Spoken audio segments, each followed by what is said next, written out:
Let's see on our end to see if I could be heard.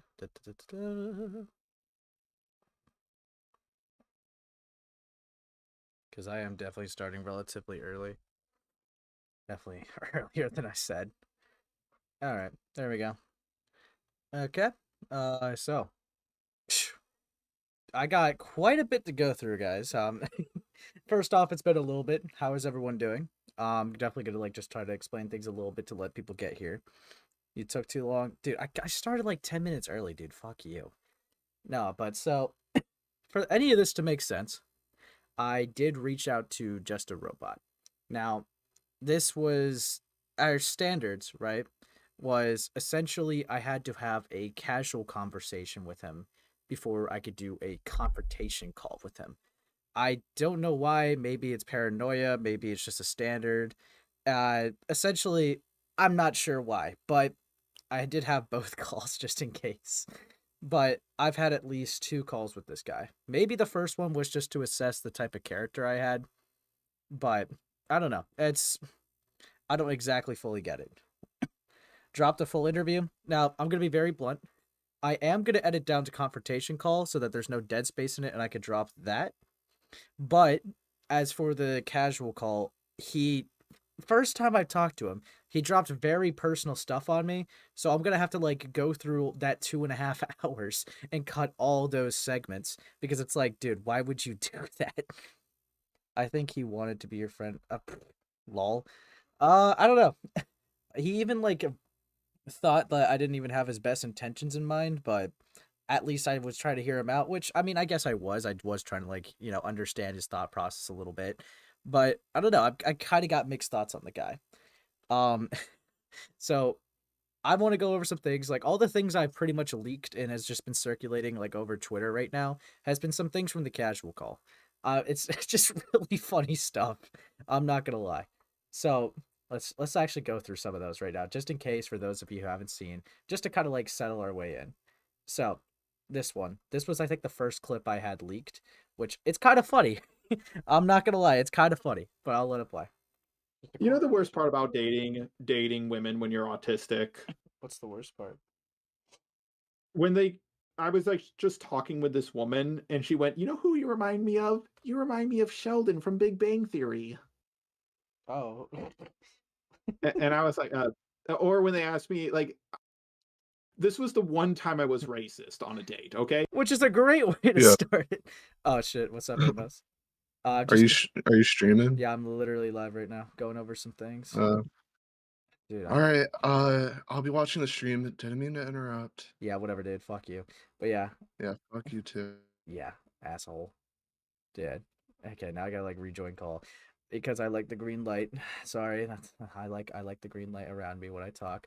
But yes, anyways, just to also kind of explain some things too. Um, I'm I'm gonna be so blunt here, right? In the casual call, there's gonna be a very weird, awkward tension because A, first time we talked, and B, I have to like avoid this elephant in the room because he does not want to talk about anything that I really wanted to confront him with for the first call. So I am kind of like a little awkward here because it's like I really like wanted to talk to him about the cine shit. I want to talk to him about like all that stuff, the NSFW stuff, like the all the stuff that's been held against him. Even some of the stuff Lyle brought towards me that involved like the ponder stuff. I wanted to talk about that. But but I I'm not gonna lie, I got this, which it made for some funny clips, but I'm just gonna go over it just because I think it's funny. But we'll get into the actual confrontation call, which I have on me right now. Uh-oh. This black girl says, Yeah. "Do you like trains?" And I said, "I don't know. Do you like fried chicken?" Amazing I was line. annoyed. I was annoyed. I was like, "You see how this feels? Like, oh, I'm autistic. I must love trains." No, I don't love fucking trains. Do you love fried chicken? Like, oh, What'd they say back to that? she said that was racist.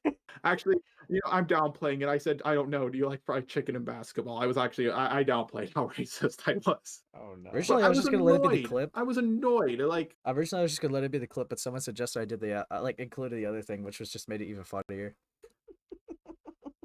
stop asking me. Why is it always the trains thing?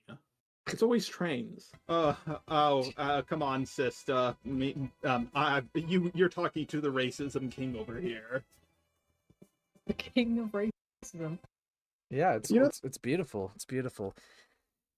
Yeah, Jar does not like trains or Sonic. Dragon Ball he kind of fucks with, but you know, he does not fuck with trains, dude. And stop asking him. You're the one who's wrong. But yeah, I mean, I'm I'm not gonna lie. This was like a really funny thing I felt like to drop. Yeah, problem? No, I mean it's funny. I'm not gonna lie. I was not expecting this from him. All right, it was really left field. It was just really funny. Okay, like I'm gonna be blunt.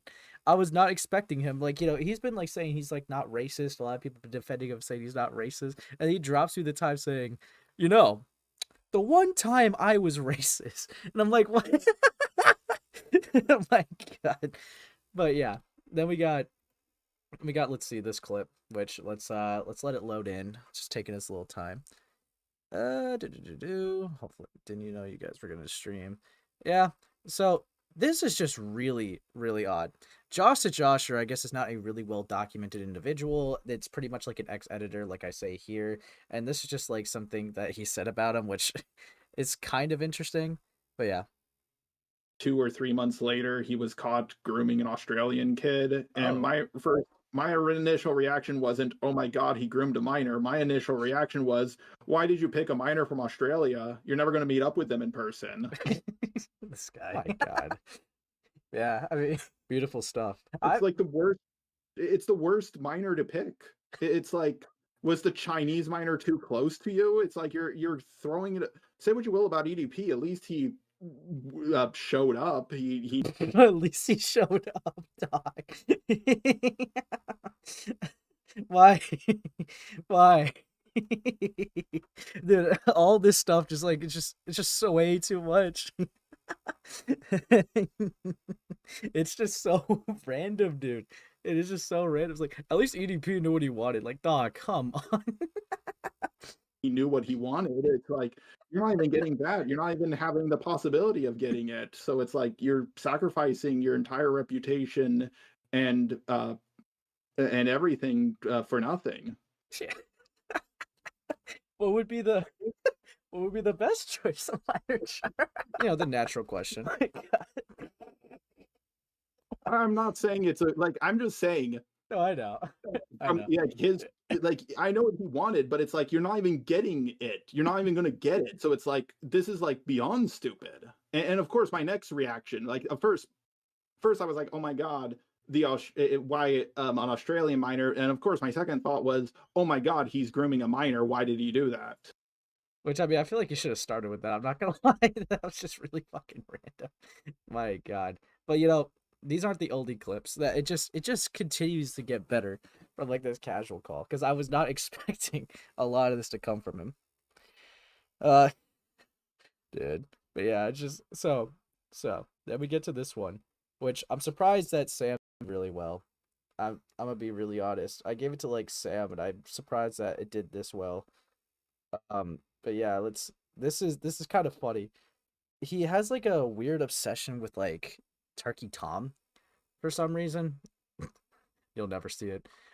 He has a weird obsession, but Speaking of Bo Blacks, I had a dream that Turkey Tom, um, Nicholas Diorio, and there I think there was a third guy told me that I need to talk to Bo Blacks because they need an autistic person to talk to him to set him right, and only my autism could communicate to him that he's being cringe.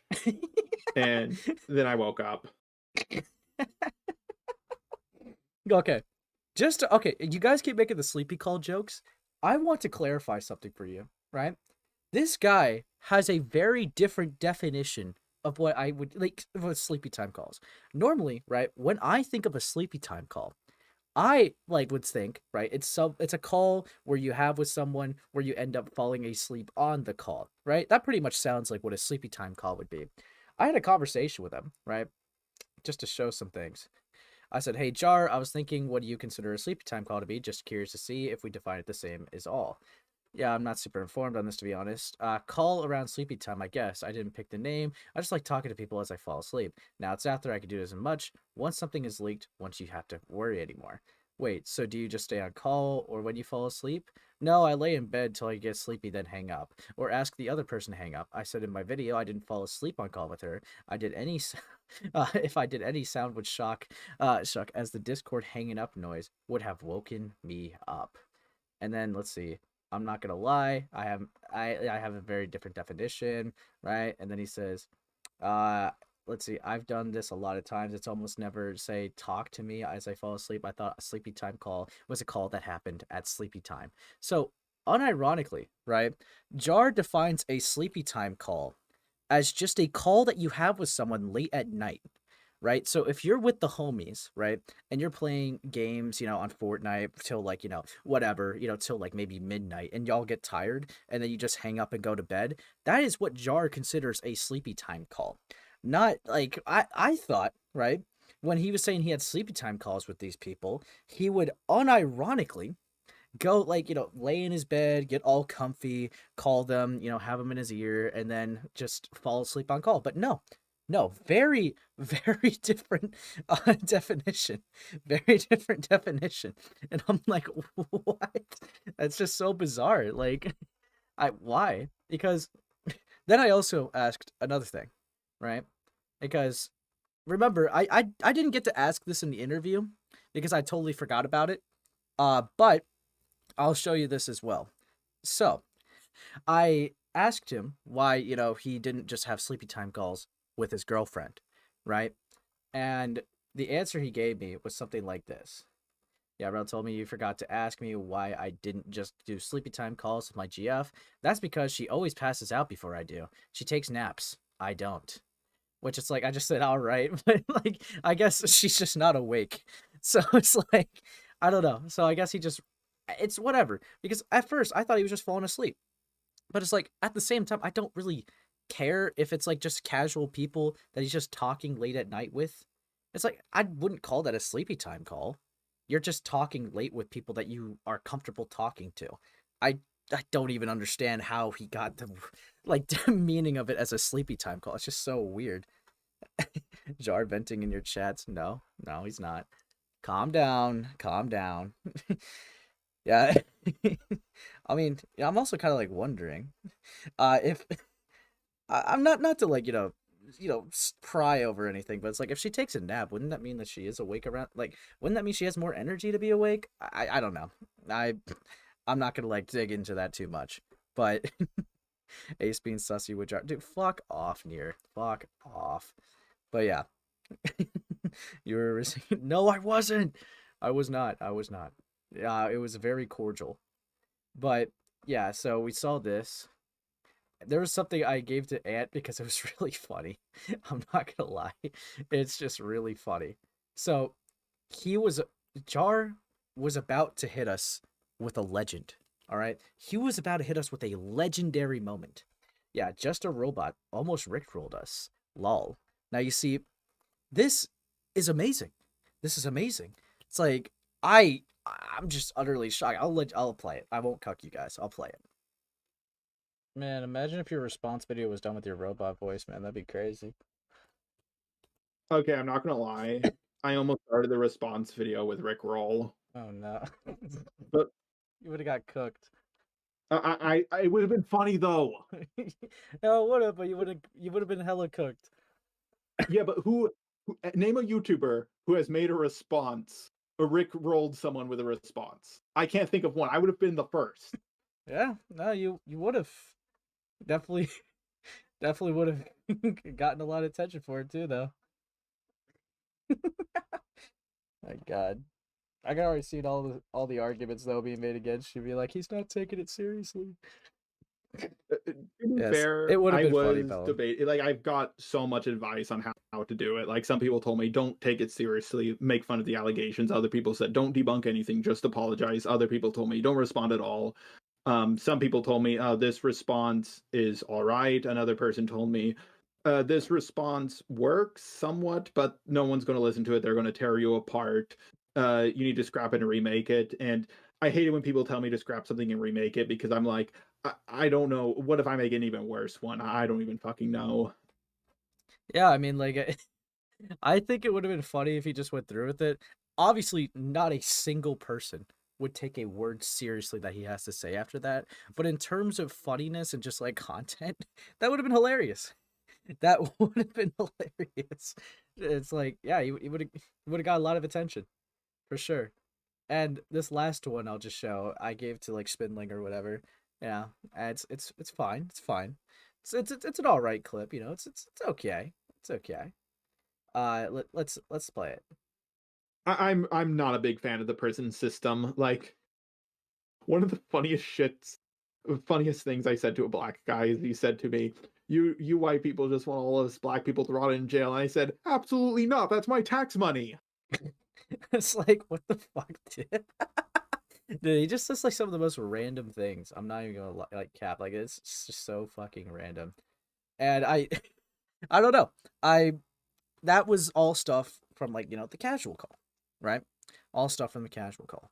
Now, the thing with the confrontation call, I will show you it now, but I will admit if I'm gonna make it public, I want to cut down some things because in the middle of the interview, he kind of just like leaves for 5 minutes and takes a break, which yeah, I mean, it's what can you do?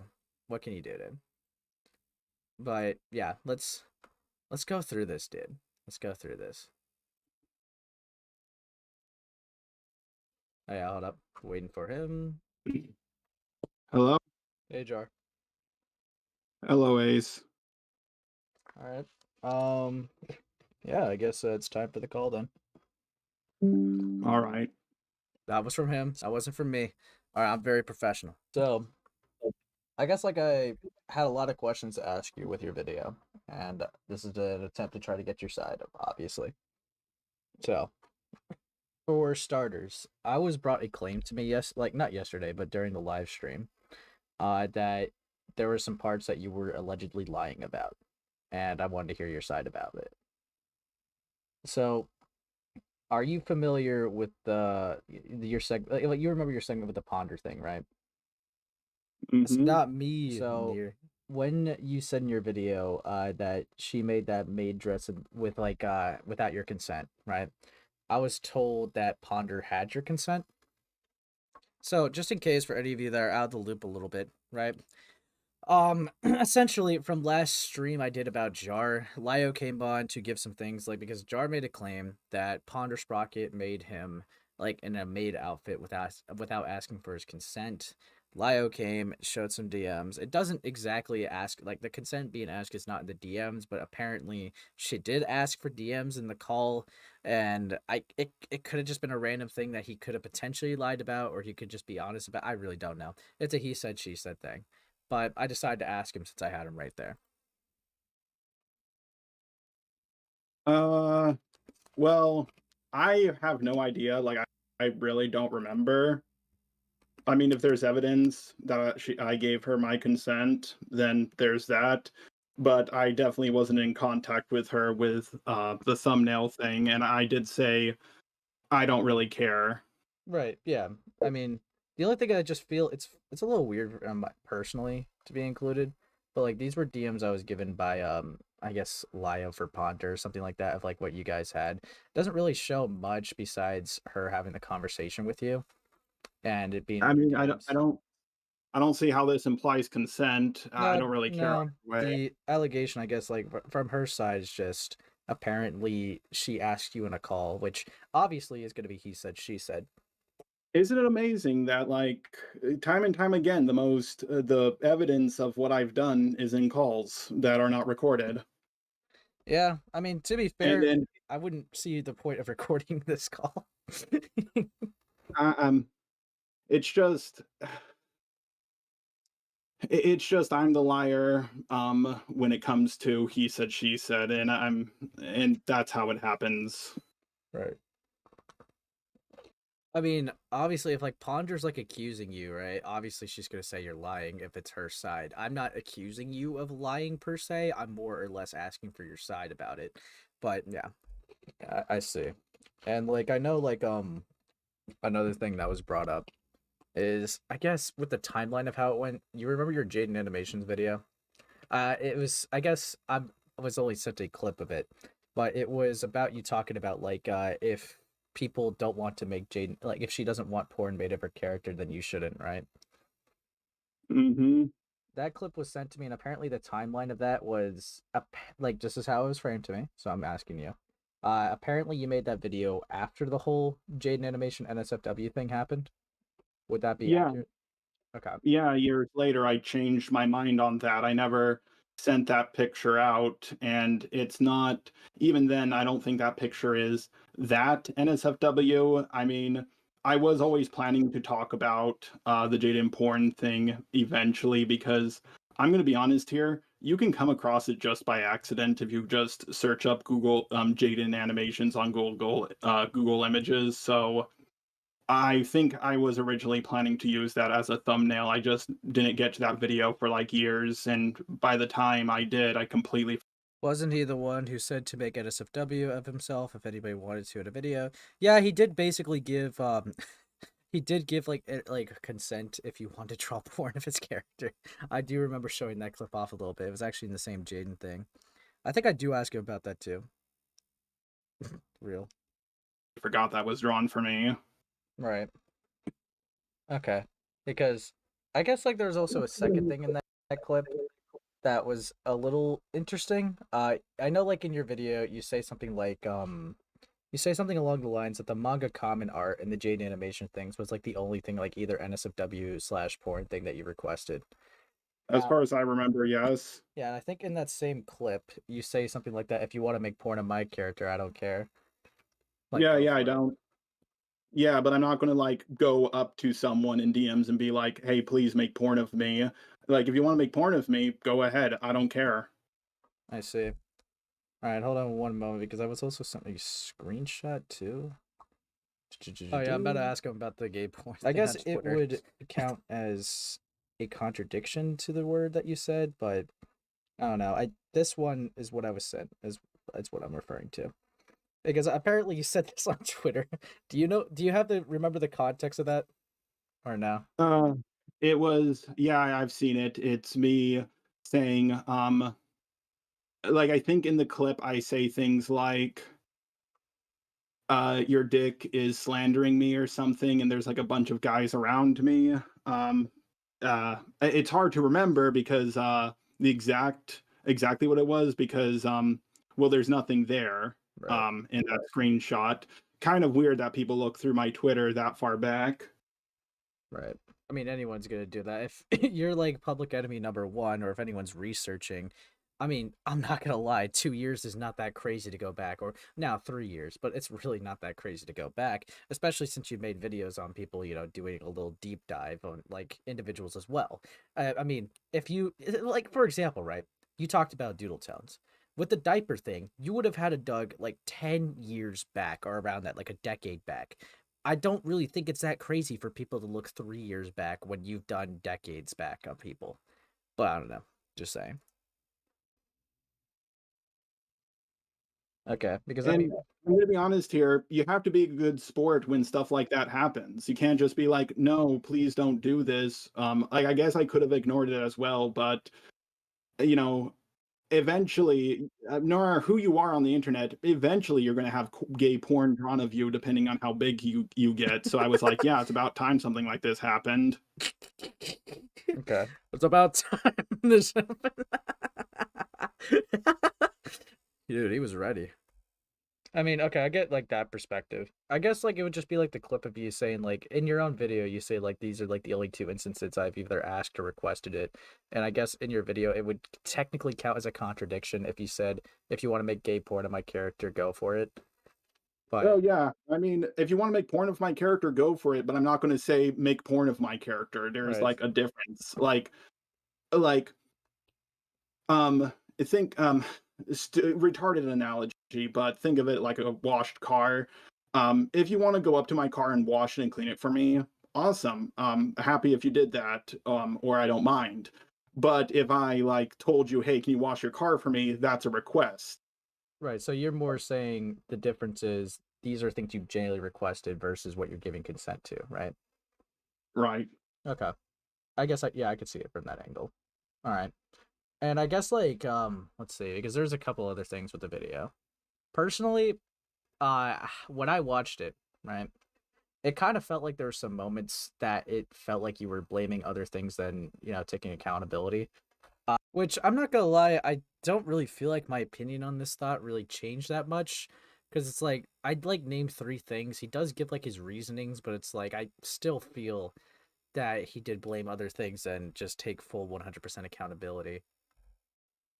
For example, right, there's a moment in the video that you even say that Himpleton's cancellation put a significant amount more attention onto your cancellation, as if it was kind of like his fault for why you're getting canceled, or at least he was like a big part of it. Let me breathe for a second. Yeah, sure. I mean, that statement was factually true. I said him getting canceled caused my drama to blow up even more. I wasn't blaming anything on him. I just said something that is absolutely true. Him getting canceled did make my drama blow up more. Now, it's like only added like maybe 5% of it, but it's not like I really don't know how I came across as putting all the blame on Himpleton. Well, not all on Obviously, Himpleton. I feel like there's a couple examples, I would say. Yeah, I mean, I'm not gonna lie with that. That's an extremely semantical point. That's like if some person with like 10 subs made a video on you. It's like, yeah, this person making a video on me put a lot more, attention on my drama. I mean, it was only 10 views, but that's definitely more attention. It's factually true. It's like, I don't know. It just seems like a really random thing because like Himpleton's like only involvement was maybe the gay op thing, and if anything that got more people to look at Himpleton with your cancellation versus the other way around. So it's like I don't know, it just comes off as a weird semantical thing. Like Himpleton's just one of them. Another one I would say is it seems like you even blame the reason why you uploaded your video just because Kubo uploaded your early version first, a day before that you were planning to upload it anyways. And yes, in the morning, but the thing is, like, I was waiting for my roommate to come home to do extra research, reach out to Birdie, all this stuff. And even then, I've never ever had a video of mine leaked out early, especially let alone one with such a sensitive topic where I'm going against the grain. So I did panic upload it with what I had. But I'm going to be honest here. Let's just say, for all I know, I could have reached out to Birdie and I could have made an even worse video, for all I know. I just never had someone leak out a video of mine early because I mean, realistically, what I would have thought if it had happened on that day, to be honest, you probably would have got nothing from Birdie. Birdie's been ignoring every commentator. So it kind of just makes me wonder if the results would have changed that much, to be honest, rather Kumo leaked it or not. um that is true, but then there's also my roommate coming home and looking over the doc with him and also doing extra research, looking over a whole bunch of videos on the topic. You see, I'm dyslexic, so I uh I do my research in a very different way from most people because of how bad my dyslexia is. And I was waiting for my roommate to come home. He was on a business trip at a really bad time, and then I got so shocked by Kumo leaking out that video. But who knows? I might have told for all I know, I might have told my roommate, hey, I think my video looks good enough. I don't want to do any further research. I'm just going to upload it as is because I understand the video looks like it's fully edited. But if I'm gonna be so real here. I feel like whether or not Kumo leaked it or not, nothing would have changed. Yeah, Birdie talked to Harley TBS. I think they also talked to like Self the Neko, but like any other like commentator that like really tried going over the situation, asking Birdie for interviews. Birdie did not want to be the lead of it. It's not like they were just avoiding commentators because they're afraid of confrontation, which is partially true. It's also because I guess they were mentally, stressed about the situation of leading something like that. So it's like being interviewed was just naturally going to be off the table, and I don't think they would have talked to just a robot of all people. you've seen the old version of my Cine video, the one where I was bashing her, I don't know if you came across that. That was also pretty much fully edited, and I reused a lot of it for the current draft I had. I ended up uploading. Realistically speaking, I think I could have just changed 10% of my Cine video to make it completely different. Mm, I I guess. I mean, I don't know. I personally, I just feel like not much would have changed. if I'm gonna be like blatantly honest, just because like it was literally gonna be a day before, like it was a day before it was uploaded. I know you said you're gonna do more research into it, but it's like I guess I would just ask why pass the early version around. Well, plan to upload is always a maybe, but I want to get others' thoughts on it, bounce ideas off of people. I've been doing this with multiple other videos. I've had many people check over my videos. Like I've done this with Lio, I've done this with Peaches, I've done this with my roommate, especially because let's be honest here, I'm not the most socially aware person. So sometimes it's good to get feedback from others. Sure. And I mean, I guess just to not to mean like to cut you off or anything, but have you ever had Romantic Goblin like revise your videos before this? See, this about here, right about here, I had no idea. I knew like the story was, they gave it to Romantic Goblin, who gave it to Jibs, who gave it to Kumo, and that's how it got leaked, right? I this right here, I did not know this detail. could you repeat that? Have you ever had Romantic Goblin revise your videos before this? Nope. It's just she was connected to the situation so much that I thought she knew what was going on because, according to her and Kumo, they talked with Cine and she was completely honest with them and all this other stuff. This was the first time I ever asked Goblin to look over something for me. This was actually the first time I ever interacted with her. I didn't think she would send it to Kumo after I explicitly told her, don't show it to anyone. Wait, so this was even like you said this was your first time even interacting with Goblin, right? Yep. Okay. Never had a conversation, but Jar instantly trusted like some commentator who objectively doesn't like him, right? Goblin does not like fuck with Jar, does not like him. They never had a conversation before, and Jar just immediately trusts Goblin to review over his Cinnabar 03 video and was surprised that a person that didn't like him backstabbed him. Like it just doesn't make any sense to me. I know sometimes you lack social awareness, but what would make you like have so much trust in the Goblin not to send it? I mean, you're like a 200K figure, right? Like, if anything. I know. It's just I've never had that happen before. This was the first time something like this has ever happened. I guess I just got lucky up to this point. The only other problems I've ever had was people leaking that I was in a group, and that's it. You know what? All right. How about did you have Verlolan at least revise it or no? I don't think Verlolan No? actually do. I don't think Verlolan knew Jar around the time the situation was, at least not talking to him as well. So I don't think you would have had him.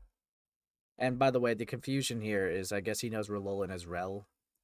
Roland. Around like like your Cinnabar video, did you have Verlolan ever go look through it? I apologize. I don't think I know who that is. No. Well, yeah, you know who it is. He is. We talked about him yesterday as well. He's literally like the guy that was talking to you a little bit. Rel? Yeah. Oh, you know him as Rel. Okay. Yeah, his full name is Oh. Relolan on YouTube. No, I didn't. At that point, I didn't want anyone to check over my responses or anything. The only two people I showed it to was my girlfriend and roommate, and one other YouTuber who I would prefer to keep anonymous, but he's someone who's known me for many years.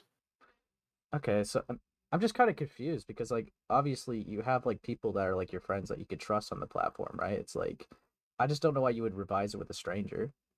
I mean, I don't know. I kind of get confused with that decision a little bit. I understand it was mostly because she was so connected to the situation. And I also asked Akumu and Miss Anthroponi, as I proved in my video. It was a very stupid decision I made, trusting her with that information. Yeah, I mean, I'm not gonna like drill into it too much because obviously you understand. But Yeah, I'm just after this, literally one of the one of the top 5 videos I didn't want to get leaked out before it was ready got leaked out. So I'm just not going to have people look over videos unless I know them IRL at this point. I mean, that's probably gonna be the smarter move, to be honest. At least if you've literally like interacted with them for like over a year, maybe. But like I don't know, it's just Yeah, I get it. I Well, guess I get it. can you give me an example of a video getting leaked out aside from mine? A video getting leaked out, like in general. Yeah, I'm like not gonna aside from lie, mine. I still can't like think at the top of my head. Well, there's been like, where DMs, people will try to trust people with conversations and then their DMs will get leaked, which they'll just like trust strangers in group chats and then, wow, it got leaked. I guess there's like also times where like people will have like calls or something like that and someone will just happen to be recording and then that gets leaked and that was like behind the scenes.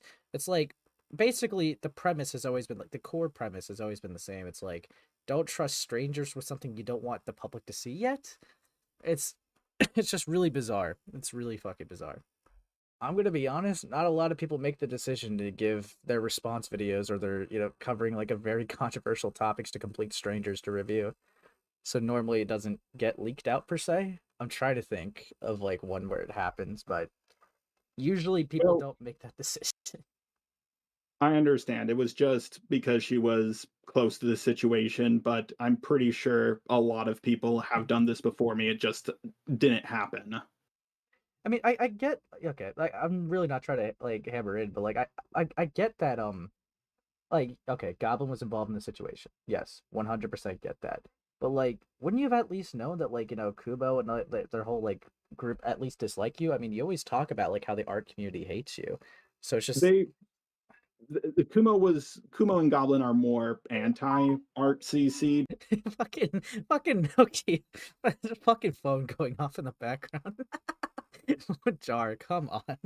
To be fair, Yeah, but like his excuse for why they didn't like he was fine with them is because they're more like anti-art commentary. So it's like they're not like the same people that are always after him. So the time he could have chose to been paranoid and it actually would have helped him, he just didn't. He just wasn't. but even sorry about that. No, it's fine. Yeah, they're more anti art CC to be fair, but I didn't want to interact. I didn't show it to Kumo because like I didn't know what he would do because Kumo can be a bit unpredictable and I didn't think Goblin would send it to Kumo. I didn't think that would happen and I didn't think even if he did get it, he would upload it so soon. And it just threw me for a loop because I was surprised. I was like, Kumo, you're already kind of on the losing side here. Probably not the best idea to make more problems for yourself, but I think he saw me as a way to get out of the situation. But I don't know. I don't know what's in the guy's heart. This is just me guessing, and right now I'm autistically rambling, so I'm going to stop. I mean, I think it's very clear Kumo does not like you by any constellation of the imagination. That's understatement of the decade. Which I mean, he understands that, but he still like trusted them to go over it. To be fair, I know I guess he didn't directly give it to Kumo, but Goblin is a really close friend of Kumo. And if Goblin doesn't like you, why in the actual fuck, if you had no conversation with each other, you're complete utter strangers to each other, why does this person owe you any like owe you any kindness? They don't like you at all. You just gave them a controversial video. And naturally, they're gonna show their friend, be like, "Dude, look at what Jar just randomly gave to me." Like, yeah, I mean, you just kind of screwed yourself. Come on, dude. Yeah, I mean, yeah, it's very much of an understatement. But I I may not be the most socially aware person, but I don't think people who call me a rapist are fans of me. or a bigoted racist. Like, he called you a lot of things. Yeah, he called you a lot of things. But let me think. I guess like another thing where it kind of felt like a little bit like of an excuse in my Oh, hey, opinion, which Laya. I know you're probably going to say it's because you're dyslexic, but it's like it kind of felt like you were even like blaming the size of the document for it being like too long of why you didn't. Which like it totally came off like that, dude. Like he was like saying, "Oh, the original document was too big. I wish the information was in a smaller, concise area." And it's like, if you wish that, then just if it's too hard with the current like script, just don't make the video.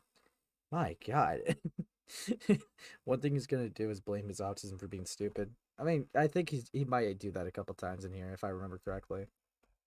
Didn't like go over all of it, or at least I much in depth. I understand. do still stand behind what I said. I do think the shorter document was a lot better. Like the first document I was like looking over and I was like, wow, this is all over the place. But I will admit, absolutely, I should have done better research. That is on me. All right. I mean, fair enough. And I guess like there's yeah, just remembering off the top of my head, there's also like a thing around like you said at the end of the video, right? I was kind of like confused with it. You said something along the lines of like I'm paraphrasing here because I don't remember it 100%. Something along the lines of I would love to like go and debunk every single little thing, but I feel like if I made this video any longer, no one would watch it. Something along those lines. Do you remember that?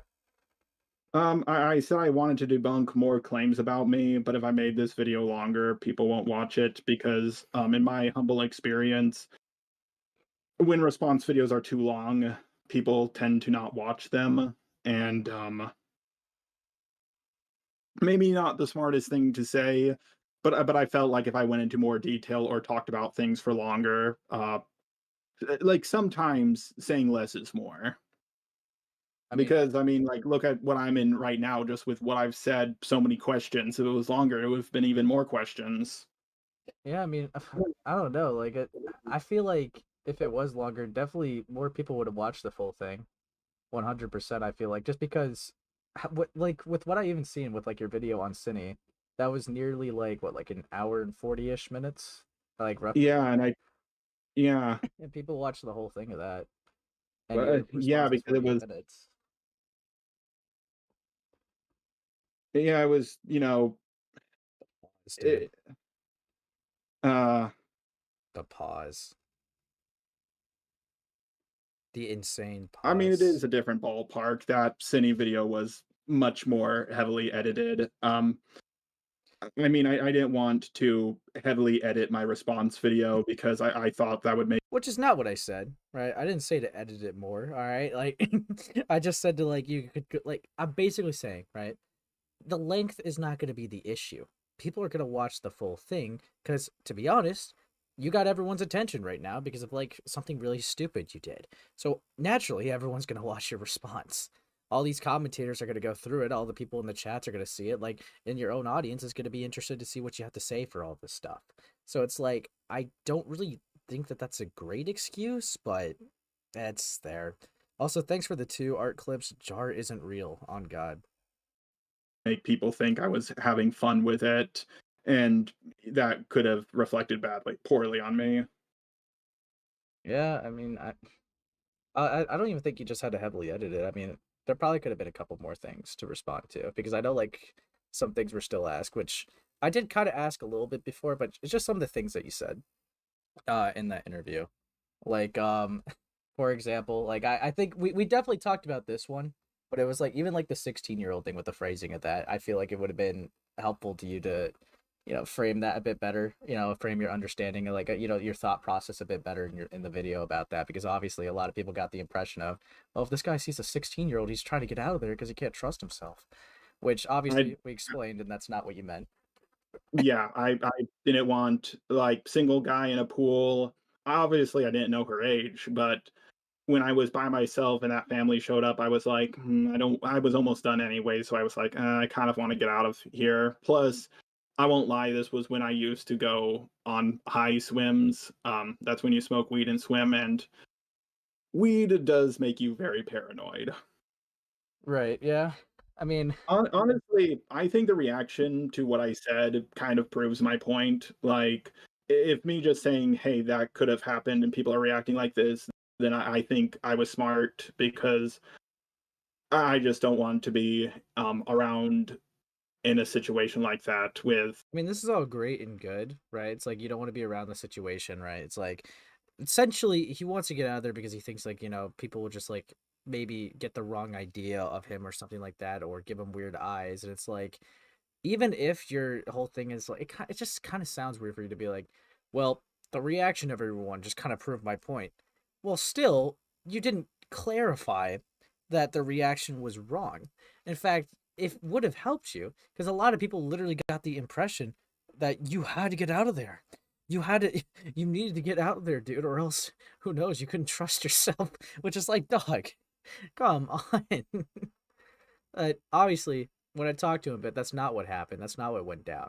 But it's like I think it would have benefited him a little bit if he at least made like a little separate segment, just like clarifying things that people were talking to him about that were also in his interview.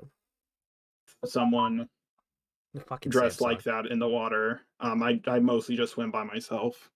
Yeah, I mean, fair enough. Okay. I want to make this clear. I'm not saying, oh, I don't like. I might have done something because she was dressed like that. No. I just didn't feel comfortable. I got out of the water and I left. I don't see what the problem is.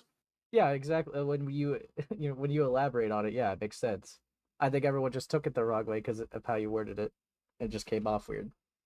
Well, it was also because I was really hated at that time. I mean, that could have been part of it, but I feel like if you're definitely being hated, there's an increased chance to be like clip chimped or purposely misunderstood by bad actors. I feel like you should definitely consider a lot more of your wording. 100%. I mean, I've seen so many videos of men being perceived as predators just by minding their own business and sitting there. So I don't want to be put in a situation like that myself. Yeah, I'm not saying stay in the pool jar. No, I'm not. I'm not. I'm not saying that. Yeah, I kind of felt like he got that energy where it's like that's not what I'm saying. Understand your thought process now, right? Like it's just like I think if you clarified that in your response, like maybe that like could have been like a segment in your response video for that, and like the other thing was maybe like even the 14-year-old thing. I think a lot of people were confused that you called it a honeypot situation, which It's because it was. This was right after Chaos 55T and me started going at it. And like right after it started, I saw that and I said, I know this is someone who doesn't like me using this account. So that's why I immediately blocked, because I was afraid that no matter what I said, it would have been twisted into something bad. So I just immediately blocked that account. yeah, I mean, I think like it was even like that Chud that said it, like just using the word honeypot just kind of like implies that there's interest or something like that, which is why I felt like that might have been like a bad choice of wording. Well, I understand the phrase honeypot from an episode of Archer where they say it, Bro, he has me dead with that one. Well, my interpretation of honeypot comes from the fictional famous show Archer. Dude, I was I was not ready for that one. it's where you get blackmail on someone. It's not me doing the honeypotting. It's obviously the other person doing the honeypotting. You know what I mean? Yeah. Yeah, like I'm not saying, oh no, don't pretend to be a 14-year-old around me. What I'm saying is I immediately got suspicious of that. And who knows? It could have been an actual 14-year-old who just misspelled the word happy and was really socially awkward with how they said, hi, I want to make you Hopi. I just felt uncomfortable about that. I blocked them and I moved on with my day. I don't see I really don't see the problem. You see, I'm not gonna lie. There's a couple things with this, like, that I'm getting here, right? It's like, I feel like it's not the action I'm disagreeing with him, right? If he's, like, trying to get himself away from these people because he doesn't want to, like, because he's paranoid, doesn't want to be seen in a bad light, right? It's like, I'm not really on him for that. I'm more on him for his wording. But because I'm criticizing his wording, he kind of, like, follows up with, yeah, I don't see why you think it's wrong for me to cut off a 14-year-old. And it's like, what? It's just it's just so weird. Like, cause that's not what we're talking about. It's your wording that I'm asking you, like I'm talking to you about, not your action. Like I said, it was just maybe like the wording of it again. That's like just another thing that was like wording. Which I mean, I know you like recognize even like yesterday when we talked about it that like, sometimes you say things that not in the best of wording and it gets you into shit. I'm aware that nothing has gotten me in trouble more than my mouth. Right. I mean, I guess like what I'm also kind of confused about, if Cinny, right, was like an alleged child predator or, alleged groomer or whatever label you want to put on it, right? It's just some of the things that you talked about in that call. Why did you tell him that you had files on every art commentator? It was in case they came after me because like, and honestly, I was just going off because like, and honestly, I was just trying to pretty much just sound cool because sound cool to the alleged child predator. I wanted to make the groomer think I was cool. I forgot about his wording a little bit. I'm not gonna lie. Give me a second. Yeah. Was this the time he took a break? No, it wasn't. I think he literally tells me he was going to take a break. But see, moments like this, a little bit, is like things I would cut down a bit because it's like, yeah, I'm not gonna lie, there's a little bit of dead space. I think I just did it to make sure they could also tell me things with honesty because I was like, hey, look, I'm going to be honest with you. You can be honest with me. All right, so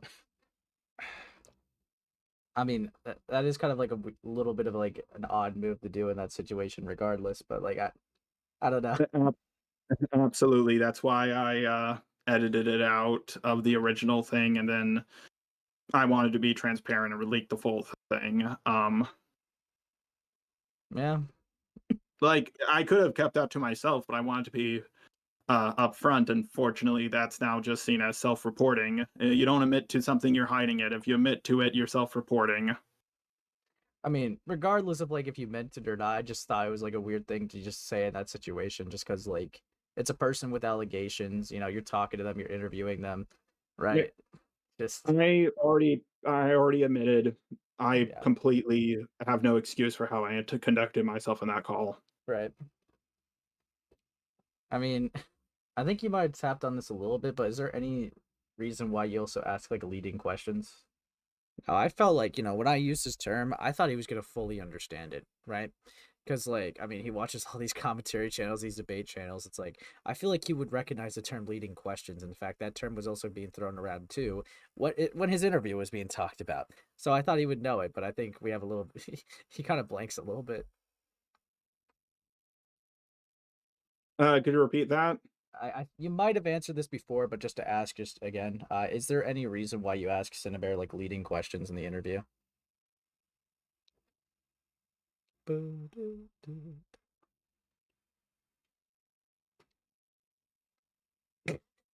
Jar radio silence. Could you elaborate more? Okay. I'm trying to understand the best I can Okay. because that's Yeah, sorry. yeah. Sorry.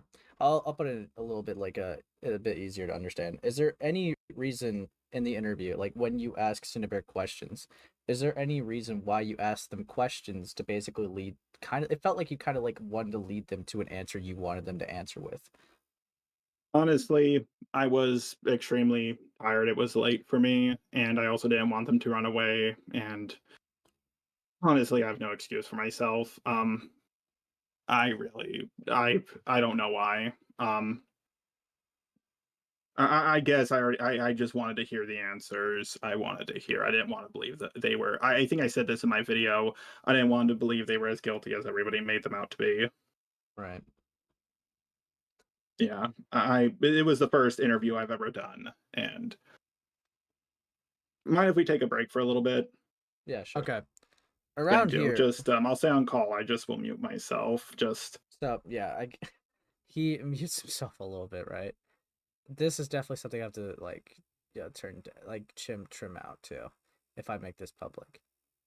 Cause like then I wait here, not much really going on, just kind of like chilling, and then he starts to come back around here, I guess. Hold on, here he is.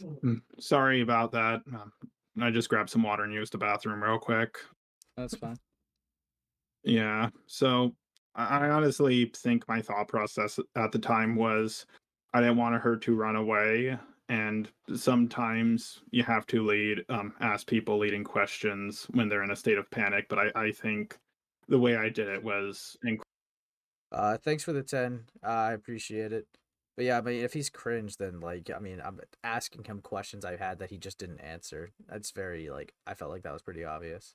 incredibly stupid. I'm not the person to handle stuff like this, so I'm not ever going to try to do something like this again. Right. What made you want to get involved, anyways? Honestly, I felt bad for them. I thought it was they were I mean it just seemed like something was off. I did feel bad for them, and I have a lot of feelings with a lot of dramas where I feel like something's off and I don't say anything only for things to get revealed later on. Like with the John Swan and Dream drama, I was very suspicious about everything. I didn't say anything, and I was like, ah, dang it. I'm not even gonna lie, dude. That kind of caught me off a limb. This is something that was like what, like 3 to 4 years old, and he just brings it up.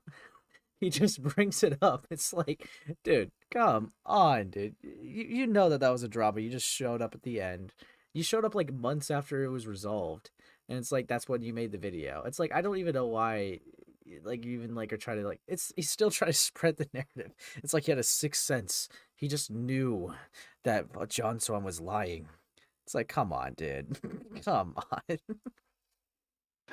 And I wanted to take my time with this, like go through it slowly.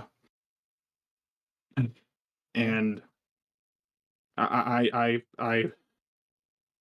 really thought there was something here because at the end of the day, if I was wrong, I knew I would get bashed, Cindy would still get bashed, and that's how things would have gone.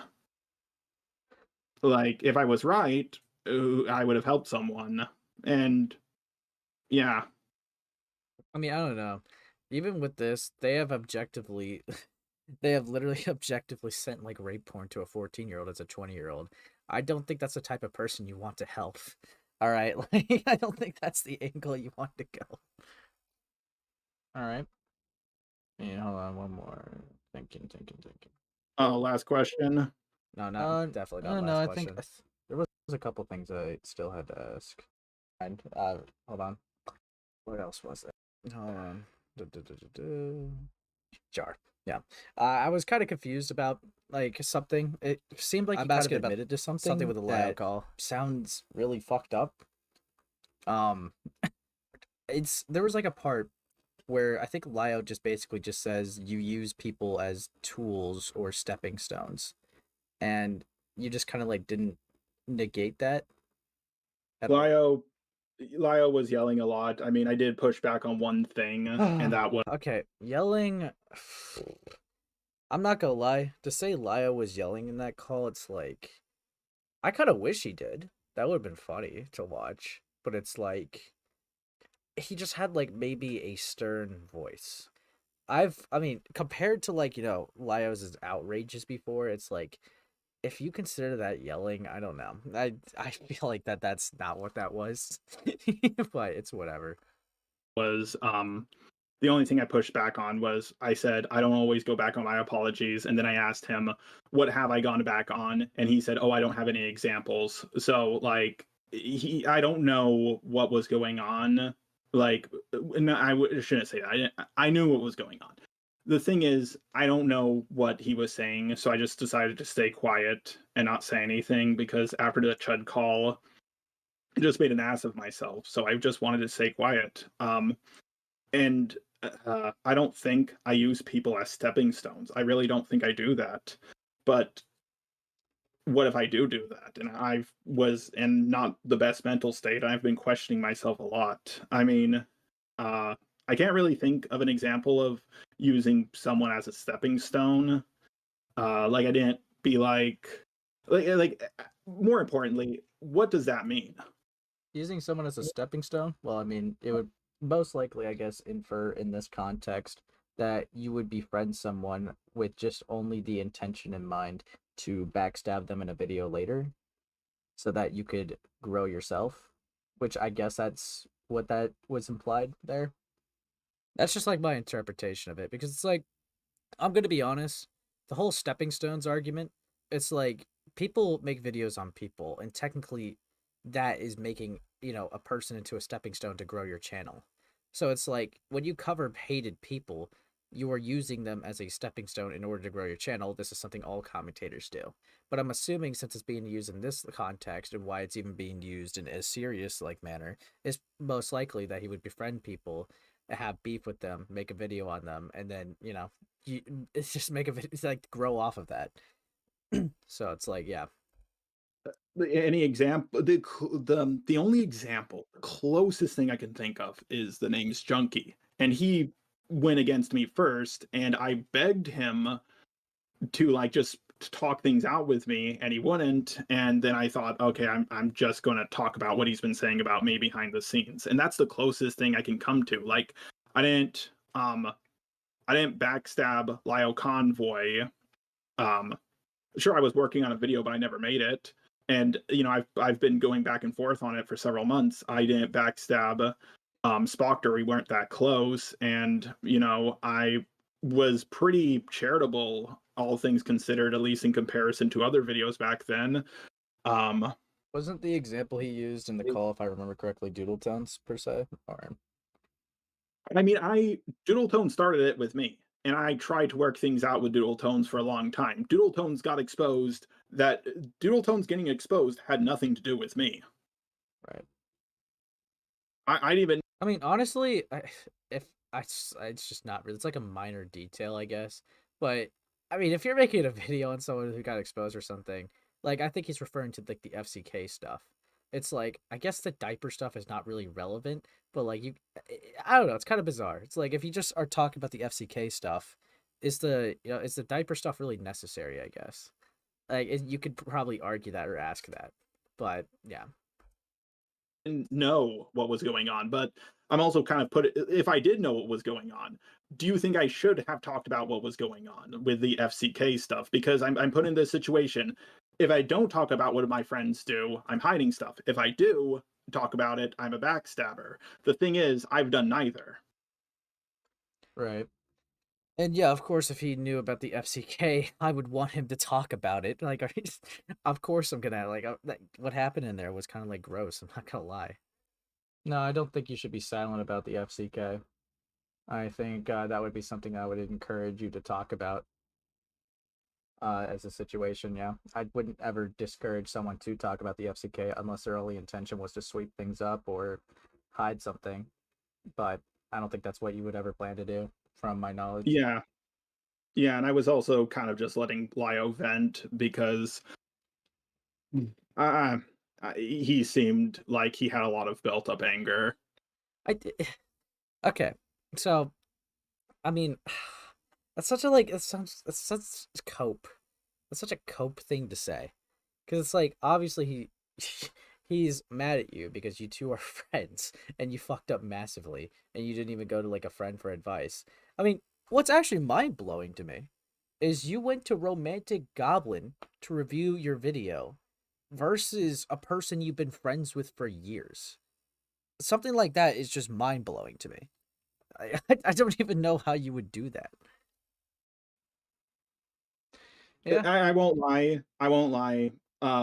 Lyo has helped me a lot privately, and I do thank him for that. That's why I was having such a hard time making a video on him, because I didn't know if it was the right thing to do or not. Because should you only be nice to people who are nice to you? If someone helps you out, should you never call them out? Like I never leaked anything about Lyo, as far as I know. The closest thing was a DM to Kumo, and I asked Lyo for permission to do that.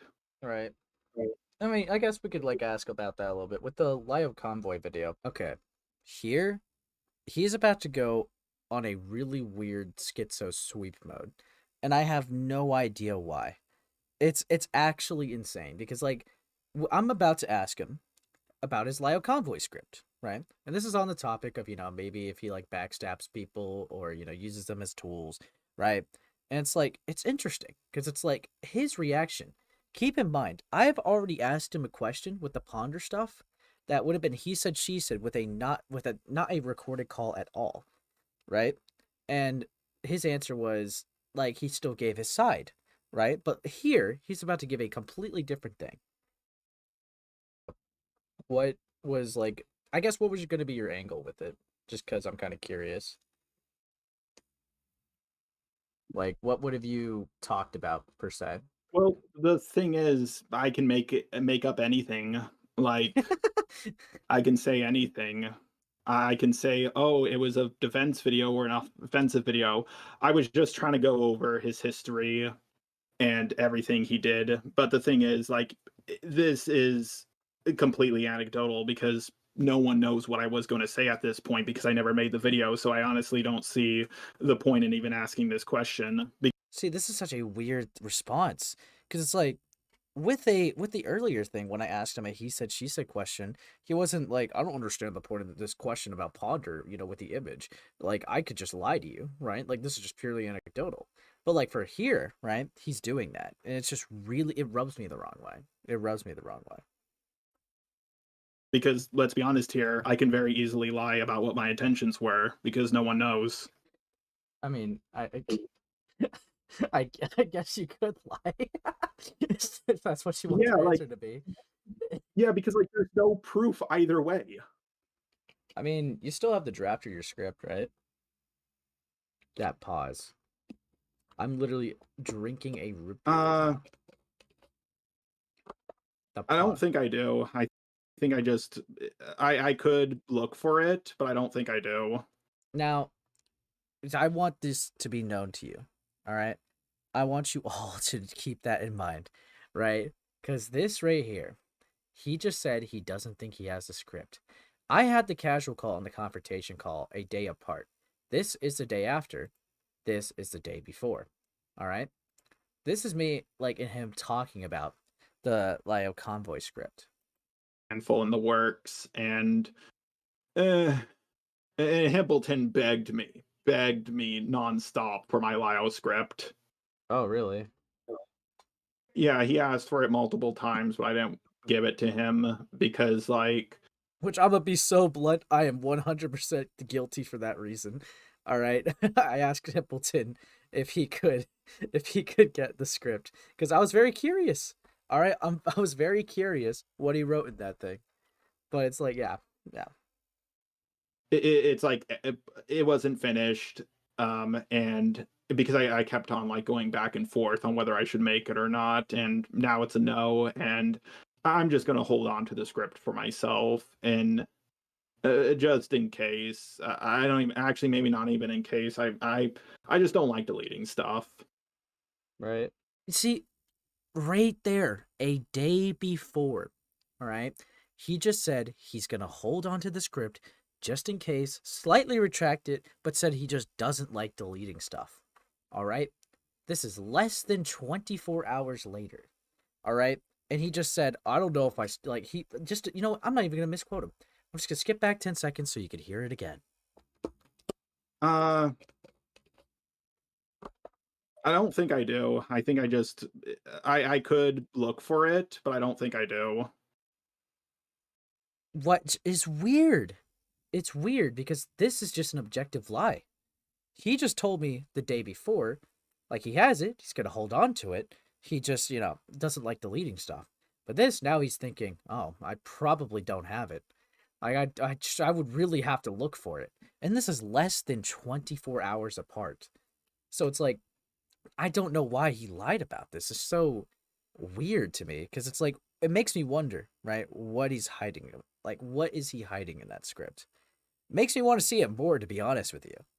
But yeah, he's definitely hiding something, and he's not really good at it. And that's not the end of like the schizo hiding thing. I mean, I guess like that would be the only way if like in your situation that you probably could prove the truth is if you showed someone what you were writing. And I said if you showed someone, he didn't even have to show me, but I just said like if you could prove it by showing someone. But I don't know, that's your choice. But yeah, I mean, I don't know because I was just trying to ask you for your side on it, but like I mean, it would have been I guess the answer would have affected I don't know. I'm trying to think. The answer that could have yeah, I'm a little shocked with how he answered. If you were gonna make the I'm like a little shocked with how like he just like tried to like lie about and hide something so poorly in front of my face. So I'm just kind of like processing that while also thinking about the question properly I want to ask. But essentially, right? I wanted to ask to see his angle of like the Lio video to see if this could be maybe a case if he's like, backstabbing him because everyone's hating him right now. And he just like wanted to use him as a stepping stone. But he doesn't even really answer. He doesn't even show proof. It's just weird. The video just to shit on him endlessly. That probably would not be a positive thing, but I don't know. Depends. Really depends how your answer could have been. But Yes, the thing is though, let's say I released a script, how do people know I didn't like change it or and right now you're gonna barely hear it, but I'm about to say last edited. All right, just so pay attention really closely. edit it or whatever? Like Yeah, at this last point, edited thing. Yeah, I said last edited thing. He pauses for a bit. oh Oh, yeah. yeah, he just goes, "Oh, yeah, huh, interesting." And then he has to backpedal. Well, the thing is though, like at this point, I didn't even make the video, so I don't see why anyone should care. So I'm Well, yeah, I mean that's fully your and choice I to go don't see public or why not. it's I'm and just I also asking. don't see huh? No, I get that. Like, it's definitely like your choice whether to make it public or not. I mean, I was just asking to see like what you were gonna like talk about in it if you were to make it, but if Well, you don't want to it share doesn't that, matter that's fine. anymore. It doesn't matter because I'm not making it. And if people are very mixed on Lio, he's mostly hated. So it's whatever at this point. Yeah. I mean, it's just so weird. He just tried very poorly hiding something from me. To be honest, if he just answered, I mean, it was just gonna cover the all the controversies, but I'm not making it anymore, so I don't really even care anymore. I'm not gonna cover drama stuff really, so I have no intentions to make it anymore. Right? It's like if he answered something like that, I wouldn't even thought twice about it. I would have just moved on. But it's just so he just so obviously tried to hide it. Right? He just obviously tried to hide this. It's just so weird to me. Like, why would you hide such a minor detail? It only makes me, right? You say who cares about it because it's not uploaded. With how you reacted, you make me want to see it even more. Like, I'm really curious what's in that script now. I mean, it's all right. Trying to think. Because I guess, like, just looping back to that thing that was said with the whole, like, stepping stones and, like, tools thing. Um, were you trying to, like, did you have, like, the end goal of maybe defending Cinny to hopefully one day that if you were in drama to ask her for help? That has never worked. That has never worked. Why would I do that? It has never worked for me ever.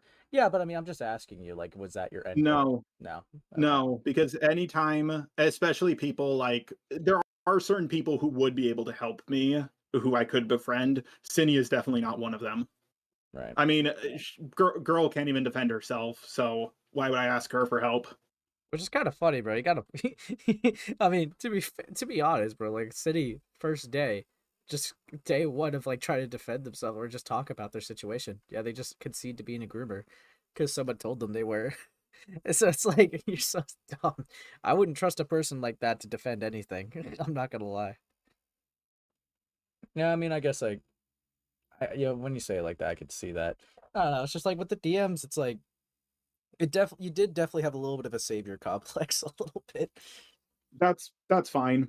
I I really thought I was doing the right thing because I thought worst case scenario, um, people bash me and Cindy falls anyways, and I thought that was the worst case scenario. But if the best case scenario was like I was actually onto something here, I think what I did was ultimately selfless, but anyone would say that. So I don't know. It's up to like it's up in the judgment is up to the eye of the beholder or whatever you say. I mean, the only thing is, like, I think I would respect that perspective a lot more if you went through the research a lot more thoroughly. Because I feel I like you wouldn't know. have came to the same like, I feel like you would have been at least to a similar conclusion to a lot of people.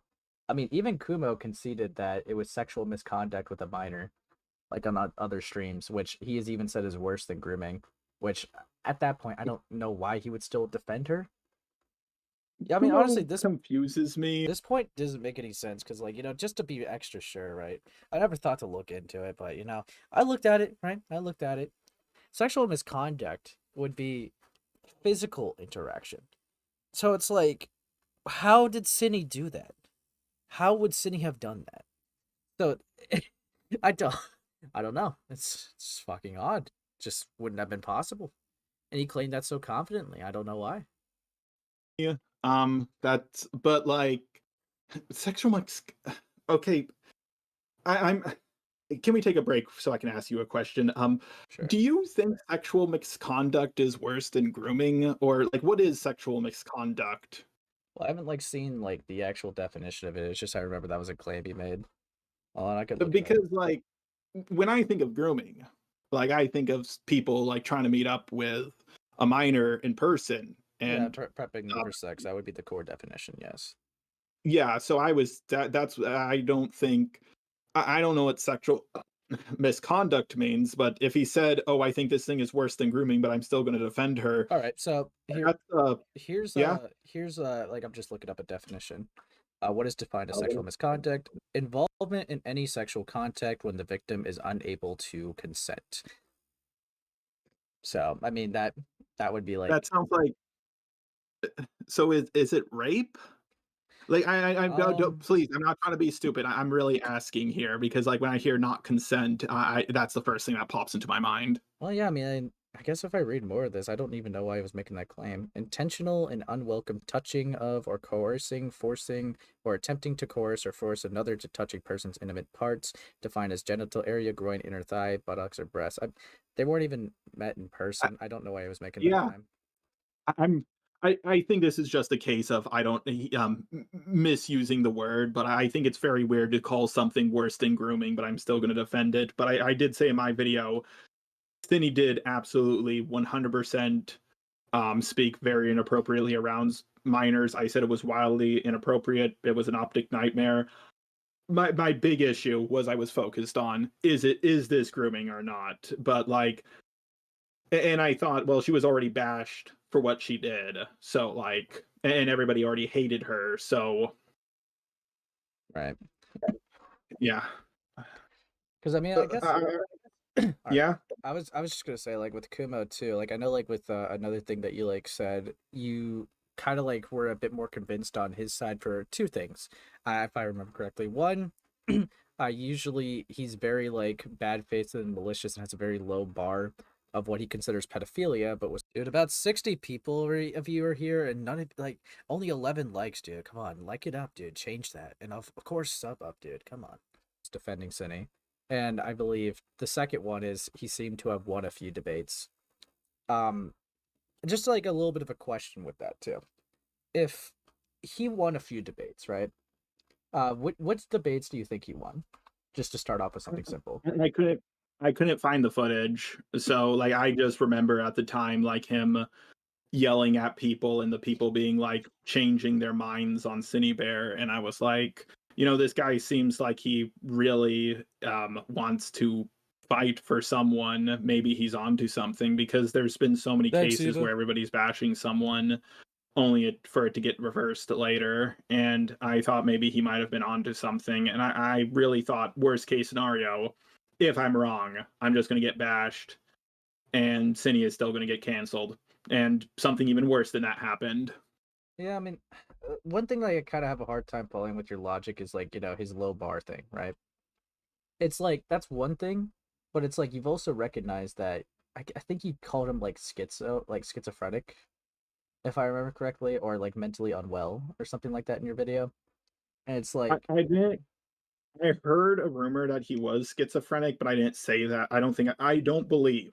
I don't believe I said he was schizophrenic in his video. I think you might have But said mentally unwell or something like that because you showed the crash out clip he had on like the Brion topic right after. oh yeah, yeah. But that's like that's just yelling. That's not like anything major. I mean, if I saw a clip of you yelling, I would think you were just like really angry and upset. I don't think that would be proof of you being mentally unwell. But Sure. I think yeah, sometimes even people who are mentally unwell, like a lot of the times they do have like important things to say. Some of the greatest minds are mentally unwell, I mean, I guess and I wouldn't you like take it with a grain of salt if they have been like very bad faith and malicious to a lot of people. I mean, heck, they've literally considered Mr. Sen to be just a flat out pedophile, and they called him a pedophile multiple times and like that. I thought Mr. Sen was going to be like a decent example to use because like Jar and Sen used to be like friends a little bit ago. So it's like I thought, that would be a decent example to use, but I guess they broke up, dude. Fuck. I think you're aware of the Mr. Sen stuff, right? Yes, I I recently blocked him because I was waiting, because he reached out to me, but I just blocked him because I didn't want to hear it because I've been giving him a chance for a very long time to make a video to defend himself, but it's just never going to come out at this point. I think he's just going to bite the bullet on that, but I wasn't willing to risk defending him because it looked like it was. Okay, slight pause. Why the fuck are y'all talking about Slime Beast in my chat when I'm going over a jar call? Come on, guys. Come on. Lock in. Lock in. He was guilty. I mean, the messages did happen. That was like confirmed. Even like he conceded to it. Well, he kept on telling me that it was like out of context or fake, and I said, okay, I'll wait for your response, and he never made it. Yeah, I mean, he kept At least saying as that to far as I'm everyone, aware. and then like there was like a stream like a somewhere time last year of like Crows of Judgment where he talked about it and like even had screenshots of Sen talking to someone else to try to cover up the whole thing, and that got leaked, and Sen just stopped lying about it. Oh, he finally stopped lying about it? Yeah. Oh, finally. Lol. I mean, he still tries to say he didn't know that it was Lolly, even though it said Lolly on the image. But other than that, he does admit to being catfish and there being lolicon DMs. But like the thing is, like, I wasn't like trying to go fully into Sen. The thing is, like, Kubo has called people like that just a full blown pedophile. So it's like naturally with something like that, wouldn't you like be a little? I feel like wouldn't like the natural response be, okay, this guy makes very shitty judgment calls. I should probably be skeptical of what he's saying. It was more like, okay, his bar of being what counts as a pedo is so low, or I guess in this case, I think I'm using the term so low. Like, he's called so many people pedophiles for so many reasons. So I thought, if he doesn't think this person's a pedophile, maybe he's onto something. Maybe he is, because when the least charitable guy in the room is being charitable, maybe I thought maybe I should hear him out. I see. I mean, you could definitely hear them out to hear a person's side, but I mean, even with Kumo, some of the things he was saying, he was trying to like say that there was one of the craziest things he was saying, which was not spread around as much, was he unironically thought that Birdie and like all these people organized a gay op against Cinnabear and like what his theory was that they all sent the minor to Cinnabear so that Cinnabear would fuck up, which is just blatantly false. I wouldn't put it past him to say that. I wouldn't put it past him. Well, he said that in a live stream, and then it just like that whole thing got debunked because the group chat got leaked, and there was literally nothing of that happened or any of the sort of that happened. So it's like I don't know. It's I don't know. With what I know with Kumo, I always take everything that he says with a grain of salt. I guess I could try to understand why you took it the way you did, but I don't know. If I was in your position, I would have personally thought, yeah, this guy fucks up a lot of cases. That's why. Well, that's exactly why you're not in my position, and I am. I made a very, very stupid judgment call, and I'm going to have to deal with the consequences for my action. Yeah. And it was very clear that, like, Kumo was definitely biased. I think DMs got leaked where they were just saying that they were defending Cine just as a way to get the Birdie from, like, the Cine support squad. And it was... I mean, I kind of got suspicious of that when he sent me, not saying, just a little suspicious. I want to make that clear. When he said, oh, just ignore Cine, talk about Birdie. And I was like, why do you want me to talk about Birdie so badly? Because, like, I'm going to be honest here. There's nothing I can do to Birdie. Birdie has been canceled really, really hard back in like 2016, 2017 but so fucking hard, and they just stayed on the internet. So I'm like, I don't see how I can do anything to Birdie. Right. Yeah, Birdie is I will admit I wasn't happy with the whole my roommate groomed a minor, please give me money. Right. No, like, obviously And that- Birdie's made mistakes in the situation, for sure. Yeah, and so have I. And yeah, I don't want to just run away. I want to correct my mistakes and not repeat them. We're nearing the end, fellas.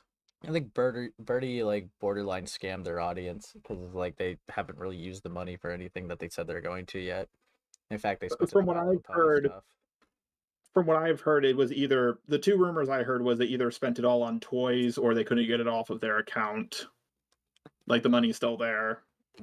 Well, they definitely spent hundreds of it at least on My Little Pony products. There's DMs that got leaked and all that shit. And it's like, that's not anything that you need to survive with or anything. It was on My Little Pony stuff that they spent it on in Grubhub and Uber Eats and stuff like that. Well, this has been going on for nearly an hour. Can we wrap it up? All right. I'm trying to think. Yeah, I don't think I Is have there anything else I need to else. ask? Was there anything else I asked? Yeah, I think that might be everything. Yeah. Okay. So, yeah.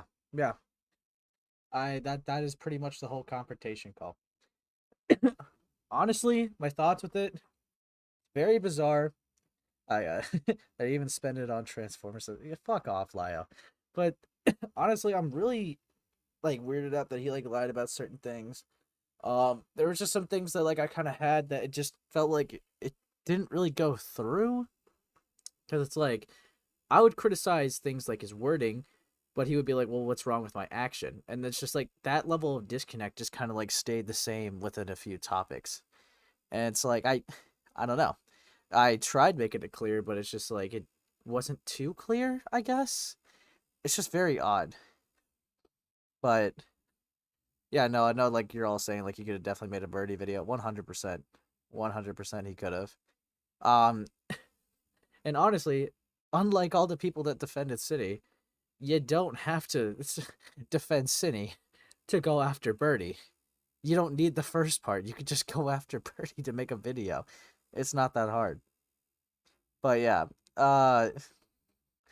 yeah, interesting that he wanted to stop after the yeah, I mean, I think he was like really stressed about it. I mean, it made it very clear that he was. You should have pressed him on the fart fetish and his dick size. You know, I'm not gonna lie, Lyle, that was not on the top of my priorities. I'm not like in the casual call, he said something about like the fart thing being like he doesn't actually have a fetish. It was like merely one thing that was posted, and he just posted it for shock humor. So it's like, bro, what the fuck did you do now? What did you do? No, stop. Why, zombie? Why? Why make this? There's just no reason. There's just no reason to do this. Just not a single reason at all. You don't need to do this, zombie. That's actually diabolical. Yeah, I mean, Jar did kind of like lie to my face, especially about like the Lyle thing. I don't know why. I have no clue as to why he would have done that. It's just very odd. Yeah, I don't think I was really gonna like press him on the Birdie stuff that much. He brought it up himself. I was like focusing on Cinny when it came to him. Like I wasn't I wasn't trying to like press him on Birdie or anything. He kind of just brought that up naturally. The only thing like, I think I brought up with like Birdie is just saying Birdie would have not reached out to you because it's like, let's be real, it's you. They don't respond to commentators really, and it's like, yeah, that's not gonna happen. Yeah, it all loops back to Birdie. Is it really strange that he gets so nervous on that? Yeah, it's odd. Kind of makes me wonder like what's in the video. I really want to know now.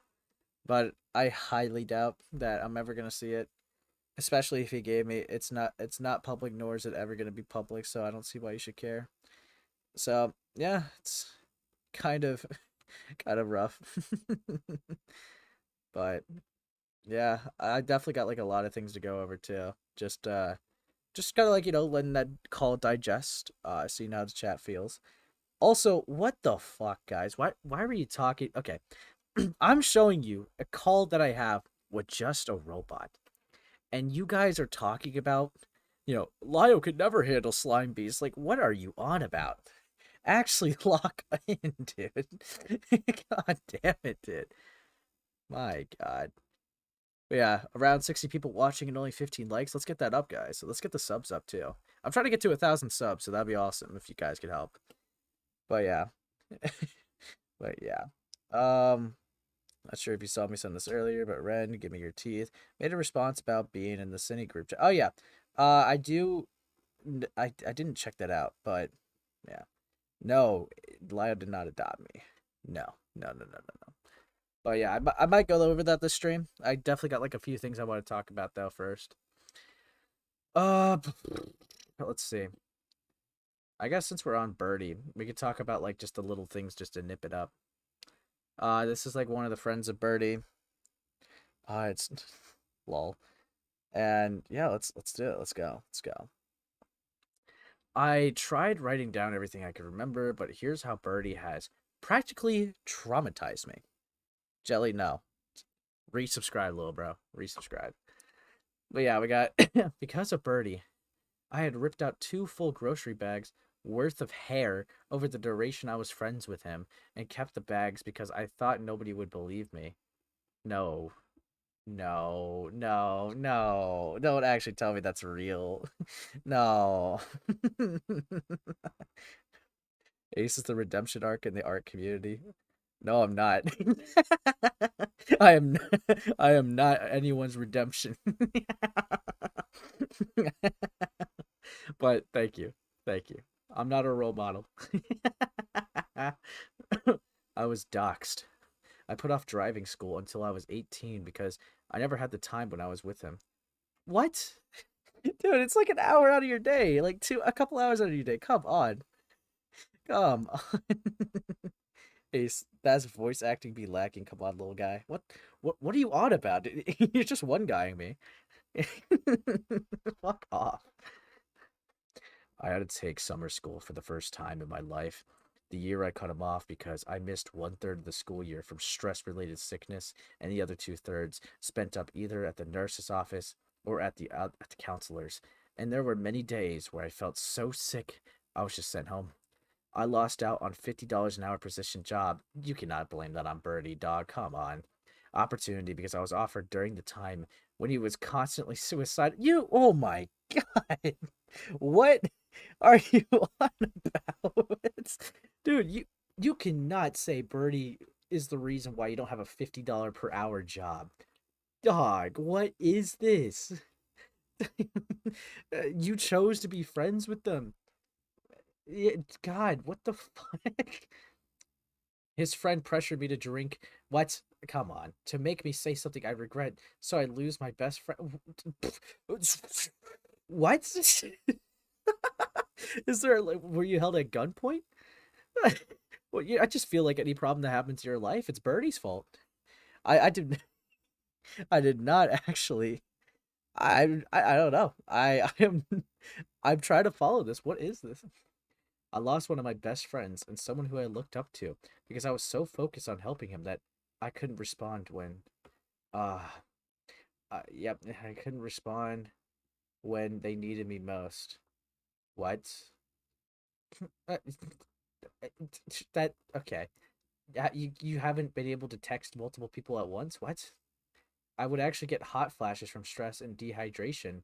And there was an incident where I passed out on my school second-story hallway and had to be physically carried down the stairs to get help. I was assigned a social worker because literally every single teacher I had thought I was going to kill myself, and I had to deal with the shame of that. Dude, this just feels so random to pin on Birdie though. Like what is this? What the fuck? I wore the exact same hoodie and pajama points every single day of my junior year out of fear and self-shame because I was trying to hide as much as myself as possible because I was genuinely convinced I was the reason why Jack wanted to kill himself and that I was a horrible friend. I only started wearing different clothes towards the very end and people would call me disgusting for it and make up the rumors that I didn't shower. Uh, uh, what? I mean, I've never heard of someone wearing the same clothes again just because they were stressed. That just kind of sounds like laziness. Like, just what? Has anyone ever threatened suicide because you had a different pair of clothes? Like, I don't follow that. Like, I'm very confused with that line of logic. What, what is this? What the fuck? I had to take so much Tylenol and ibuprofen almost every single day of the school. At the school the entirety of my junior year because of the stress-induced headaches he was giving me, which because of my kidney atrocity had risen my AST and ALT levels so high I almost developed liver damage. I was talking honors classes and AP classes and failed them because of the stress. And which, by the way, this is Birdie's fault, by the way. It just doesn't correlate now, does it? I would get so sick from stress, I would actually throw up. This had never happened in my life prior, and I didn't realize it was because of him until after Shovel came out about her own trauma. His mom somehow found my mom on Facebook and threatened to arrest my mom. What? For shit I apparently said that I didn't. My counselor would email my parents about Jack, and when I graduated, I spent hours trying to figure out how to archive my entire email before it got deactivated, so I have proof of the ones I CC'd in. I stopped seeing my therapist because she would constantly advise me to leave Jack, and I would get angry at her and defend him to saying that his decisions were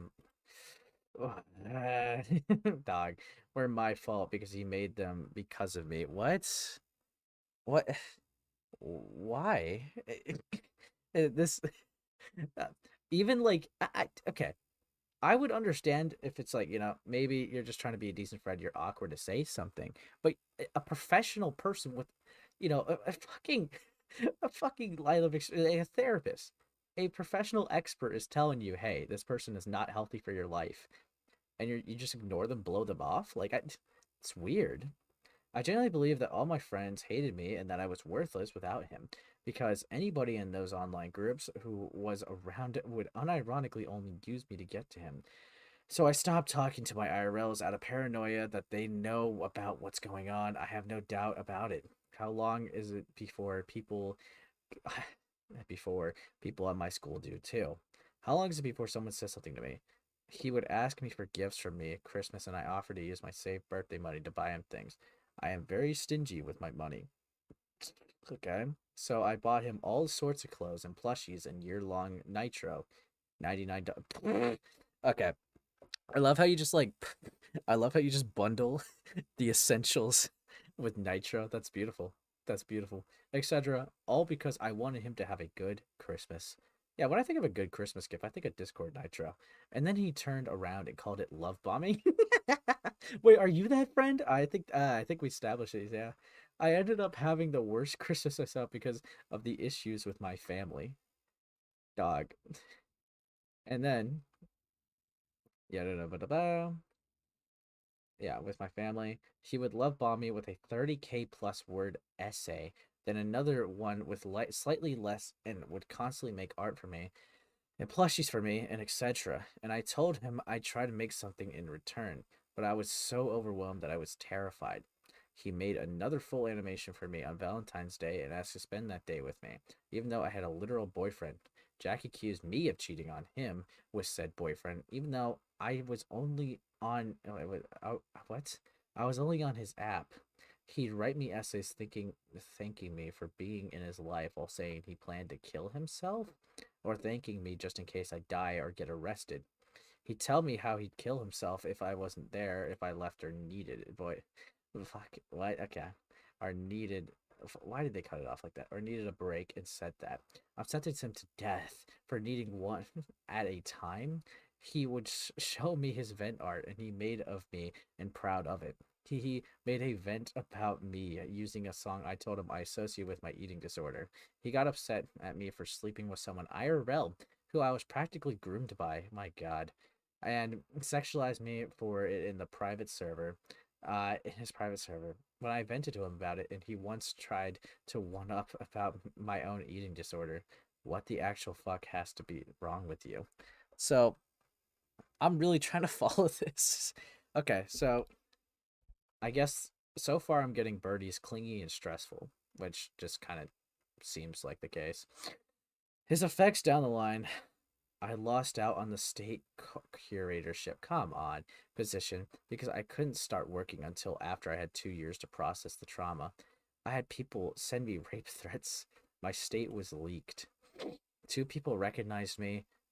Okay, what's wrong with that? 2 people recognized what is genuinely wrong? What? Okay. My high school had gotten involved. Police were called at one point after some of the threats. It fractured my relationship with my parents. I cannot watch Moral Oral or listen to the Mountain Goats without having a full-on panic attacks. What the fuck? He legitimately tried contacting my mom to shit talk me to her. I was so depressed and my grades were so bad that I was rejected a position in being a counselor for a school camp program. When he was telling me to kill myself, I actually almost did it. Oh, come on, dude. Just so he'd be happy because I genuinely thought I was the abuser. I lost friends. I legitimately blamed myself for not figuring out. Let's see. Where is it? Where is it? Where is it? Yeah, for not figuring out how to move across the country, even though I was literally fucking 16 and barely 17, and dealing with a lot at home. And he called me abusive for that too. I was briefly in psychosis after I left in 2 week period. What? I could not get into my dream college because of how bad my grades had become during my time with him. Dude, how do you blame this? All what the fuck? I I just I'm just so confused. You could look, you could have just made a vent post, but how are you pinning this all on some person? It's just bizarre to me. Bizarre behavior. Yeah, I could not get into dream college because of how bad my grades had become during my time with him. I failed my entire first semester of college after the cine stuff happened. What? Okay. Because my IRL told me about it and I was genuinely terrified. I ended up finding out 2 people in my digital foundations class knew about him and told my professor I didn't want to pursue art anymore. I started abusing my medical marijuana from the daily anxiety attacks. I would get to the point where I developed depersonalization symptoms, and to this day, I sometimes have random moments where I cannot feel objects that are literally in my hands. I have a vivid memory of one of my IRLs visiting me in the high school libraries after I. Oh, there's still 2 more. Did I read this?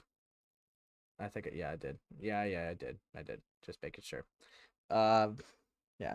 This feels like them being chronically online and being a little clingy. I don't know, man. That's kind of how it's coming off to me. Yeah, I have a vivid IRL memory of one of my vivid memory of my IRLs visiting me in the high school library after I found out about some of the things he was saying about me. My counselor had given me permission to take breaks there after the whole social worker ordeal. I was staring down at the floor with my iPhone in my hands, and when he tried asking me about what was wrong, I don't really know how to describe the feeling, but my mind was completely blank and with mental pain, and I pulled up a video on my phone to show him easy but yours day and said, "This is the only way I could describe how I feel." I remember I was shaking at that point, said something along the lines of, "I don't know why he hates me so much. I did everything I could," and he hugged me and said with the most vitriol I've ever heard in his voice, "I'd kill that guy if you'd want me to." Okay. And this is the person they were defending to their therapist, bro. Fuck me. My God. But yeah, I'd kill that guy if you want me to. The day after he released the video, I was a senior and it was during lunch. I ate in the library that day with one of my friends. I found out while sitting at one of the tables, and I started shaking so bad that my friend called a teacher over and very gently. What the fuck? Okay. Very gently. Da, da, da, da, da. Oh my God, that's how they cropped it. Asked me if I needed to be walked to the counselor. I spent the rest of the day out of my classes and at the counselor. I never even watched his video, and my friends had to tell me what was in it, and to this day, I still cannot listen to his voice without having an anxiety attack. Well, that's different. Hold on. What are you trying to show me now, zombie? What? Short king? Dog, I'm tall as fuck. I'm 6 foot. Yeah, I'm 6'3", dude. Come on. Yeah, but I remember barely being able to go a single day without, my God, checking his social medias to see what else he was accusing me of because I was so terrified of being doxxed again or having my socials leaked again. I disappeared from the entire internet in an attempt to escape him, moved Discord accounts 3 to 4 times after that, would have episodic suicidal breakdowns where I panicked because he won. He got me off the internet. He got to be happy and I'm still suffering. And his fans won't leave me alone. They won't stop trying to find me.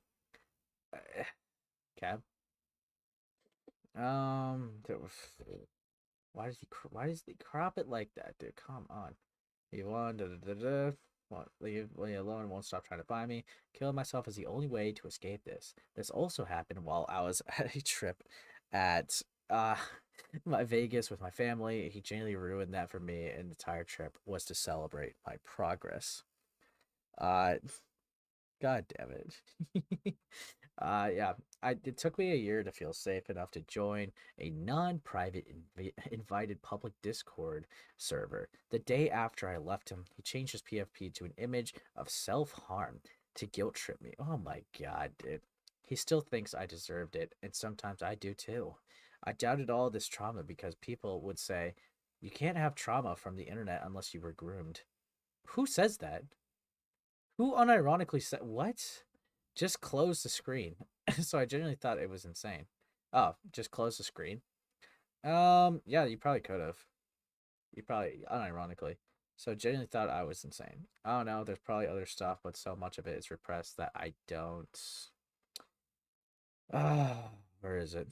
Yeah, other stuff. Much of it is repressed that I don't remember until I look back on something that reminds me of it. Are you the ex he was talking about moving in with this video? Yep, he lied about me a lot and practically everything he said in the vid. We never dated, but we were best friends. Okay. I mean, okay. Uh, what Lio, why would you say that? Why would you say that? No, don't give him that idea. They're going to draw you. No, no, no, Lio, no. Why would you give that idea to them? Absolutely diabolical, even. Lol. I'm surprised he's a former power scaler who's friends with Chucklefuck.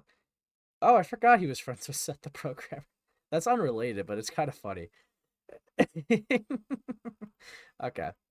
Now, just for some context for this one, if you guys don't remember egress .txt, essentially I went over a thread a little bit ago about fucking birdies with the self-harm thing. They were an enabler of self-harm pretty much. Now, even if both people were adults, I still thought it was morally bad, just because morally reprehensible, because you're encouraging them to self-harm, which is one, and two, cut deep enough where it could potentially be fatal just because you want to pleasure yourself. So it's like, yeah, it's obviously that would be bad. I don't think there'd be any argument there. But yeah, during this, I had a lot of people mention this being a fetish for him, and I really didn't want to believe that he'd fetishize me. But then I saw the messages he sent actual kids about the scenarios he had fantasies about, which aligned with that he wanted to do with me IRL. Glop. But yeah, yeah, I just want to like briefly touch on that because like I guess I didn't really have much confirmation of it, but yeah, a lot of DMs leaked where even like where they enabled that shit, right? A lot of people were bringing up, yeah, Birdie has a fetish for this shit. Birdie has like a fetish for knife play. So you are unironically including someone to be suicidal. Sorry, not encouraging someone to be suicidal so that they could potentially die because of what you're encouraging. You're encouraging to cut them really deep just so that you can get off. Yeah, I see that as fucked up. I see that as horrendous. I, yeah, it's like, I don't know. It's just really, really bad, obviously. But let's see. I think we could delete these two. I do definitely have another topic to go into real quick. So, okay. This is, I know we quickly went through that stuff, right? Birdie stuff, it's decent. We went through it. So after, we went through this call, there's been like a new person, I think like Jimbo or whatever, like it's a new artist freak, right? And then there's like a little side thing I kind of like want to touch on with it because it just kind of like rubbed me the wrong way. But yeah. Hello, due to the new information that has been sent out, I thought a doc would be a good way to explain it more. I am Kiro, an ex-friend of Jimbo's of 5 years. Throughout this, Jimbo was a caring friend until more recent. He has a huge problem with lying, backtalk, and more. Please be considerate, and he also does not have any form of therapy or healthy way to have his feelings, like to channel his feelings into. Plus, he's very anti-Semitic parents who refuse to get him help. It is not an excuse, but rather an explanation for his actions and why he does them. Getting into the actual topic, he was shown interest in minors way younger than him, 8 to 12, lied about his age, and many other other things hurtful to others. This is all to spread awareness. I do not care about cancel culture because I think it's stupid. It's more so a doc to show how ill he is and to warn people who do want to be his friend and or interact with them. All right, so yeah, what is the title? My name is Unvideo, and I like done bullet dorky videos. I didn't realize that, but yeah, we're getting into it. We're getting into it. Grooming / showing interest in the minors. He has found an interest in a few younger people, including Leo, a boy in tuition class that is around 9 to 10 years old, unnamed online friend who's 12, younger fans of his. His drawing. I mean, I don't. Okay, hold on. Hopefully, yeah, get braces, please. Hopefully, look at it. Kick. I can barely see it. I want to touch a little boy. I miss Leo already. I'm out of tuition. I want to see him again. Sigh. My God. Yeah. Yo, Leo, he wants you. But yeah. Whenever I'm near a little boy, my pedo instincts go wild. Like they're so small, and I just want squish their little faces and pick them up and swing them around. Grah, I'm not even joking. Like I'd be walking home from school and past a primary school, and then I hide my rape face. What? Dog, this person cannot be real. This person cannot be fucking real. My God, and there's still a lot more to this. Like fucking God. No, zombie, fuck off. But God damn it. Moving on to the next one, his unnamed online friend who goes by Daily Banana in these screenshots. Another thing to note is he has a picture of Daily Banana spreading his behind, exposing his bits and other stuff. Obviously, I can't put it here and it's deleted, but it's something to keep in mind. He's like 12 and I lied saying I'm his age. Leo, did you know I'm grooming this guy? I'm gonna groom you with a weak N-word. LaFoul. Wait, what, bro? That's wild. You know, that's an actual crime, bro. I jerk off every time we text. We joke about fucking each other and being gay for each other. Dog, do you think Jimbo cares? But he thinks it's fine because he believes I'm his age. Dog. By the way, the Leo here is different. Leo Marax is a hero, but he also goes by the name Leo. God damn it. Unironically, yeah, his pedo instincts are tingling. I love little boys. The Daily Banana, I'm done. No, bro admitted to being gay for me. Don't worry, we're the same age. It's okay. Dog, I lied. Oh God equals he. He said yes. Dog, dude, why is he so clear cut? I don't know. You know, honestly, I don't know what's scarier: a lying pedophile or an honest one. Because it's like it's kind of this is just unhinged. There's just like the guy who made Roblox videos about killing furries and then got caught grooming a furry who was a kid. He gave me the idea of grooming him, but only because he kept talking about Ubs getting sexual? He's like young, so I'll take the opportunity. The fuck? What the fuck? Dog. Yeah, dude. This is actually fucking insane. Okay, we're not even halfway through, guys. Up to top. I didn't intend or plan to actually groom that bitch. I'm suing it so now because he started it. Also, his voice is cute, so I'm out this bitch. It'll go and try to make him. What the fuck, dude? General Grievous fan. The DSM-5 requires that a person must be at least 16 years old and at least 5 years above. Yeah, the DSM requires the arousal pattern must be present for 6 months or longer.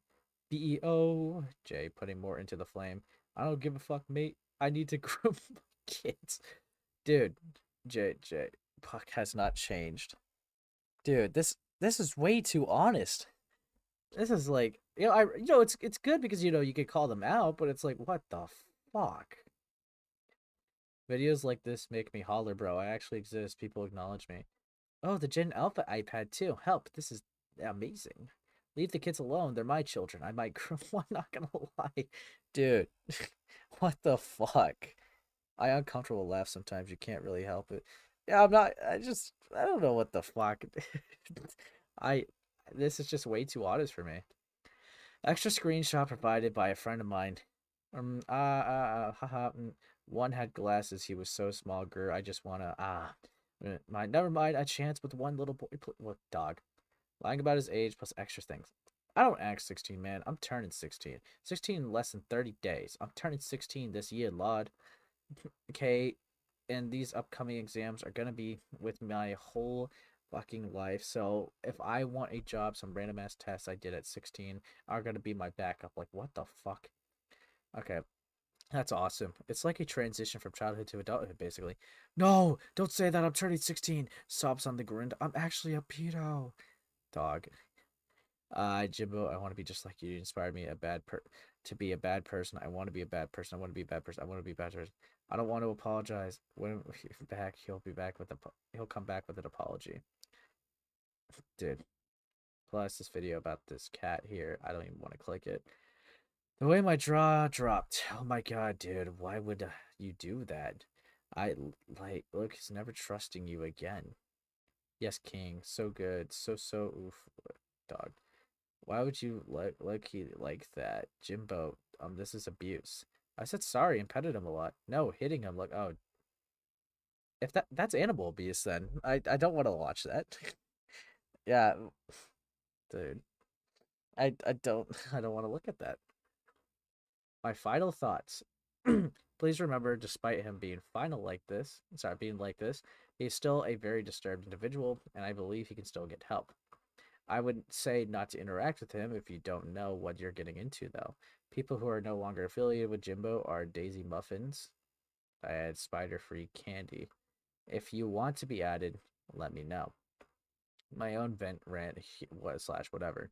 He used to be a really caring person until a few months ago. A problem of his is that he never really communicates, especially when trying to fix friendships or set boundaries. I respected this and gave him his space, or talked to him about it to see if he said anything. Most of the sexual stuff I've said to him, he was okay with, but I also want to apologize for him for not making cues and not stopping when I needed to. What? I really hope you do get better, Jimbo. I cared for our friendship a lot, and it hurts to know that it was so painfully one-sided. You could have asked a friend to tell me, and I would have worked it out, but in the meantime, I hope you know that I do miss you, but this is for the best. Please use crisis lines to talk about your problems, or else you'll get even worse in your bad coping skills. I don't want that for you, no matter how bad you treated me, although you might see this as betraying you or something more negative along the lines. It's just me not being able to hold it in anymore. A lot of people look up to you and want to be your friend. I want to show them how you actually act before trying to befriend you. I really hope your studies and personal life are well, but in the meantime, this is goodbye. It is a wonderful yet somewhat painful 5 years of being your friend. Stay safe. Thank you for the $5. Look, Pim, I know it's our job to help this guy. Oh wait. Oh, sorry. Wrong one. Look, Pim, I know it's our job to help this guy, but he's a lost cause. He's already made up his mind. Let's cut our losses and get out of here. Yeah. Thank you for the 5, the Linden Hour. Thank you for the 5. Appreciate it. Dude, yeah, on God, bro. What the fuck? Yeah. Dude. Jimbo in real life. What is this? You just made him explode. Damn. There he goes. Yeah, but what the fuck? Yeah, I mean, that felt very clear cut. That felt very, very clear cut. Or it's a good effort. Thanks. But my God, yeah, I definitely don't want to be around this guy. Fuck. It was a very, at least for when it comes to documents, it's a very concise document. So got through it pretty well. Yeah, pretty good stuff. Yeah, pretty good to get through. Pretty clear cut. Pretty good to understand. Yeah, I don't think you should miss a guy like this if he's being too honest about that. Yeah, I don't know. That's fucking weird. Honestly, didn't need the doc. The screenshots were more than enough. I mean, it gives some context, I guess. I mean, of certain situations of like how young people are, so it's like, yeah. So it's like it's there, but zombie, I swear to God, zombie. That's just not true. That is literally not true. That this is fake. You drew this guy for no reason. This is just not real. You're trying to like spread propaganda. I don't understand. I don't get it. I don't get it. This is just propaganda. This goes unbelievably hard. Shut the fuck up, Jelly. Nobody asked you. My God. Fuck you. Fuck you. That's not real. I swear. Do not make that. No, that is gross. Disgusting. Disgusting behavior from all of you. Bad behavior. Now, something I also wanted to go through. Okay. So, I'm not going to lie, guys. I have a little bit mixed thoughts. So, are you guys familiar with a person that goes by the name of Chaotix? Let me just do this. Have it over their channel, right? Just to basically, have a good overview of something. This is another like smaller art commentator, right? I would say another like person that I've been kind of like keeping a little bit of an eye on. How is he making these so fast? Well, because Zombie is crazy. Zombie is absolutely insane. Yeah, a zombie. I don't know. I don't know. But yeah, no. So just back on thing, right? Chaotix. So normally, right, I will see some other, art commentators around my size or a bit bigger, pretty much relatively close. They have like 1.28K. And I'm almost at 1K. We're pretty close in size. We have a similar pull of things. But I'm not gonna lie, right? They kind of confused me with a certain decision. So I got mixed thoughts about them. In fact, they are the reason why I found the Jimbo thing, which is why I went through all of it. Now you might be asking, why am I going to go to their video? Well, there's something in there that kind of caught my eye, and I don't really know, right? What did my boy Knuckles do? Yeah, real. I'm not gonna lie, there's something that caught my eye, right? And I just don't know what to label, like what label to put on it, But we'll go through the video a little bit. There's only like really one part. This it's not even the part I was here for. Fuck me. Right around. It's gonna be in this video. Being lied to someone you trusted, like, hurts so Come much. on, stop it. Stop it. Bad Chaotix. So, I was just watching a little bit of their video, right? They were talking about how Jimbo lied about their age, right? And they start to relate to this situation. About their age on the internet always causes problems. I had the same issue where someone who I trusted in a relationship did lie to me about their age a few years ago, and I was devastated and heartbroken. So I can really relate to what Jimbo's victim is going through. So, when they say that, right? Oh, they're 17. Yeah, I guess they would be a child, but they're 17, right? But I'm not gonna lie. When I was going through this, right, I was confused. I was like, okay, so they have a similar experience of someone lying about their age to them. Now, I'm thinking, right, if they're relating to the victim, it's someone who pretended to be like younger when they were actually older. But 2 years ago, we get this video that's just utterly text to speech, right? Doesn't have a lot of attention, but they decided to shout this video out in their recent video that's getting a lot of traction right now because they wanted to relate to the said victim, right? I do not like their videos. They have this tone I just don't like. I mean, I don't know. This was something, right, I was not fully used to. Like, this was not something I heard of before, right? But you know what? I'm curious to go over this because I don't know. I'm kind of confused with something. Hey guys, so you all know what Bam did, right? So you all know Bam, right? I've been dating him since October of this year, but me and my friends recently found the truth about him. Just to let you all know, I've broken up with him because of this. Please don't go attacking him either. I don't exactly hate him. I'm more of just disappointed and devastated. Now, around here, I'm thinking, you know, keep in mind, right? This person would be 15 at this time. So I'm thinking maybe there's a person that's older that's lying about being younger to get with them, right?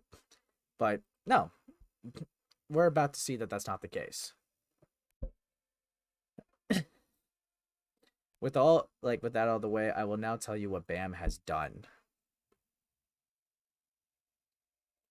So yesterday, my friend Blaze found his TikTok account. On this account, he would say that he was 9, and I had no idea about this. All right? So already, horrible start. This 15-year-old finds out that their partner they're dating ends up being 9. Okay? Which, already a bad start, a horrendous start. Okay? But we'll keep going. We'll keep going.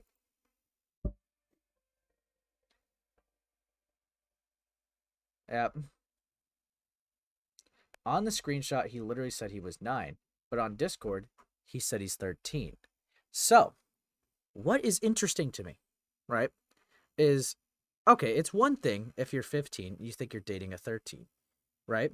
Yeah, if you're dating someone that's 13. But now, in this video, they have come to the conclusion that this person is 9 years old. And I don't really like some of the things that they say in this video. It's kind of wild to me.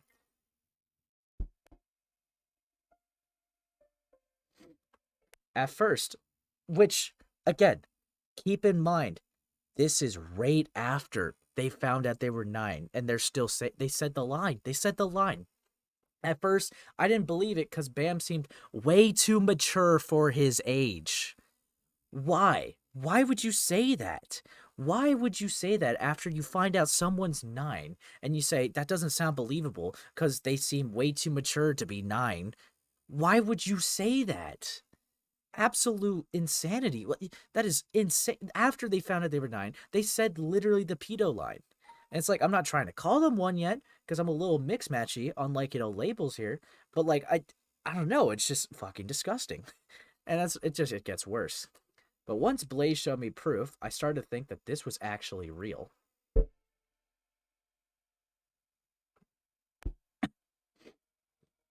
In this next screenshot, it also shows that he has the same pets in his video. Yeah, he does. And what's also insane? Yeah, you know what's also insane?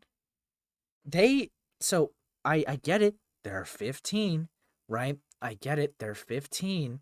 But the thing that is insane to me is also they pretty much show this 9-year-old socials. All right, their YouTube account has their first and last legal name, and if you went to go look it up, you'd be able to see their face, which is on that platform, and they're just kind of like airing it all out right now. And it's like, why would you do? They're 9. They're stupid. Why would you air that shit out? Are you kidding me? But yeah. Yeah, so it's confirmed that this person was 9, that the evidence does check out. But yes, so after Blaze showed me all of this, I decided to have a talk with him about this. There's some screenshots from here's some screenshots from the convo.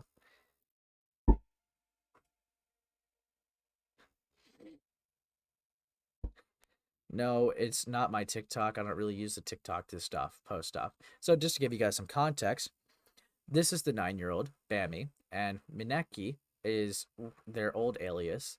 This is who's like 15 at this point. They said, "Oh, okay, because Blaze was telling me you were 9 years old. Is that true or no? It's not true. Okay. To be honest, a lot of people have the same type of dogs and named dogs the same. I don't use TikTok a lot, and that's not me. Oh, okay. It kind of seems like, right? If Blaze wasn't actively telling this person that they were 9, they would have just believed that. They would have just believed that. But yeah, it's just shocking to me.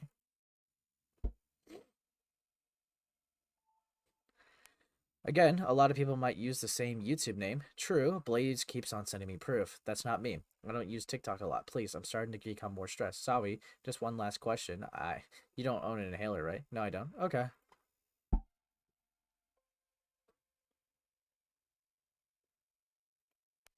I'm starting to get very stressed out. That's not me, please. Are those just your siblings or something? I think. I don't know. I feel like you're lying, to be honest. I'm crying. I swear that's not me. I'm very stressed right now. Can we talk about this later or something? I'm sorry, Bammy. I'm just have to know. It's not me. Can we talk about this later? Bammy, tell me, please. Did you do you just not want to lose me? It's no, it's not me, I swear. Do you have proof of it not being you? Can we just do this later? I'm having a breakdown. I'm having a breakdown too. Did you lie to me about your age? No, please tell me the truth. That's not me. Can we do this later? I'm literally having a breakdown. I have to know, Bammy. That's not me. Please tell me that's not me. Yeah, but on your YouTube, it shows the same face on your TikTok, and it's the same. There's so much evidence. Just, can we talk about this later? I can't right now. I'm very stressed. Bammy, you know, what do they say here again? It's like, you have to tell me I can't be dating a 9-year-old. That's not me. Now, can we please do this later? It's too much. You have to tell me. This is too, like, this is just too much. Can we talk? Can we talk later, please? Please tell me. Just tell me. And then they like break up with them, right?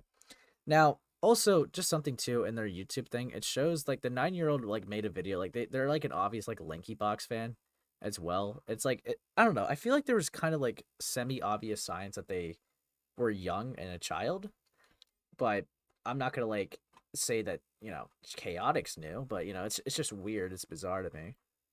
But they go on. Here's also something my friend made to clear up things about what he's also done. So keep in mind, we have confirmed that this person is 9, right? We have confirmed that this person's already 9. Okay.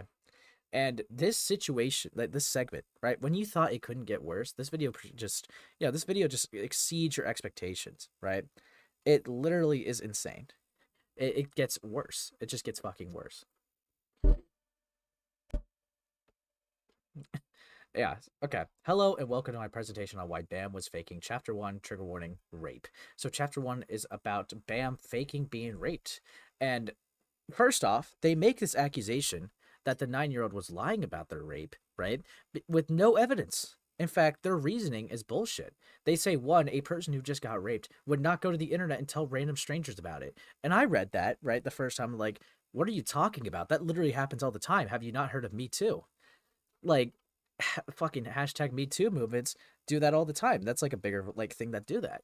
They like report shit like that happened to them. There's people that go to the internet first, like, which they get criticized for that. And of course, a 9-year-old might be more inclined to overshare because they're 9.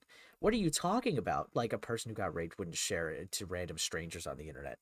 Are you kidding me? Hell, some even art commentators make videos on like their trauma all the time. And it's like, I don't understand how you could see this as a valid reason. Are you kidding? Like, it just doesn't, it's just fucking weird. And then it's like, I know this for a fact. I knew someone IRL who has been, will not mention who it took them years to talk to a therapist. And so that's my reason why Bam faked that. Again, highly speculative, and just off of like an anecdotal reasoning. Because of their IRL friend, they're accusing this 9-year-old of faking being raped. Yeah. It's like, really? It's fucking insane. And like this part did not need to be included. In fact, this didn't even need to be a video, to be honest with you. You could have like, I don't understand the like chaotic mindset in this being like, let me tell the whole internet that I'm breaking up with a 9-year-old because I just found out they're 9. Like that's such a weird move. Like why? But then it keeps going, right? You think it doesn't get worse. But yeah, it keeps getting worse. It does.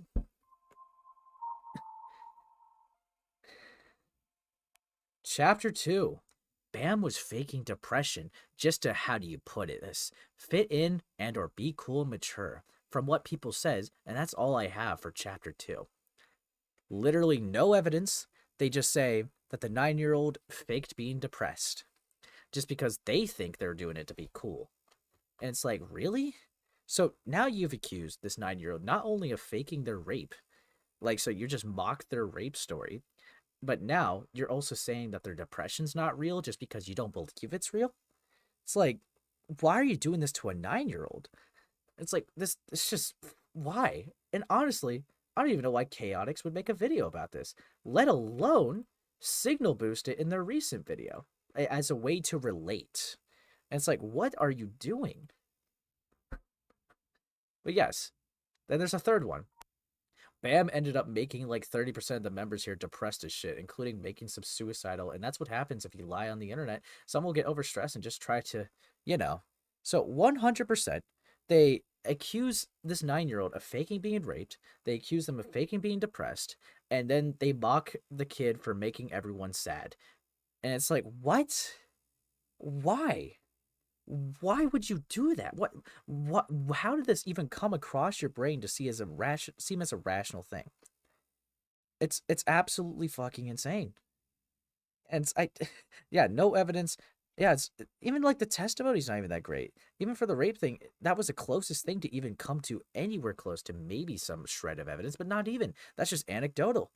It's like, what are you talking about? And it's just fucking insane. And I thought, that was going to be the worst of it. Oh, yeah, this is how you could tell they're taking it very seriously. Thank you for reading my presentation. If you did, bonus chapter.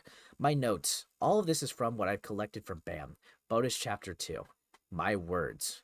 Bam made us all feel bad for him, just to find out he's a liar. Also, he kept getting fucking too messed up. If you can't tell the difference between these, and you are not old enough for Discord, in my opinion. Sorry, it's kind of short. And it's like, what? I know grown adults that get this mixed up. What are you on about? It's like, they use this point, right? They use this point that is so gay. Right? That is so gay. And I'm just being blunt. They use it, that's so gay. If they're lying about their age, maybe they're lying about everything else and were never honest with us. I hate that point. Because it's like, if you actually sit for 10 seconds, and actually think about it, it doesn't even make sense really. Because it's like, okay, just because someone lies about something, right? How does that translate to lying about something completely different category? How does lying about being 13 turn to you're not a rape victim? It just doesn't. It doesn't. It doesn't it doesn't correlate. If anything, if someone's a known liar, you should use that to exercise caution. But to actively say that they're faking everything just because they lied about one thing, it's just fucking nuts. It's insane. I don't know. It's like, I don't know why you would do this. I don't even know why anyone thought this was a good idea. And in fact, the only reason why I'm giving Chaotix a little bit more shit for it, because sure, they made this video when they're 15, now they're around 17, and they just signal boosted it. They're saying, there's like me who I kind of relate to the victim that was lied to. It's like, what? Dude, what? What are you talking about? Since all this happened, I will be deleting and updating this video. Yeah, it's whatever. I don't really care. Oh, yeah, this part too. This part is actually gay. To also make myself feel better, I made my own fictional husband. Instead of him being the god of protection, I made him the god of love/lust. No more 9-year-olds for me, just only fictional husbandos. It's like, bro, come on. Dude.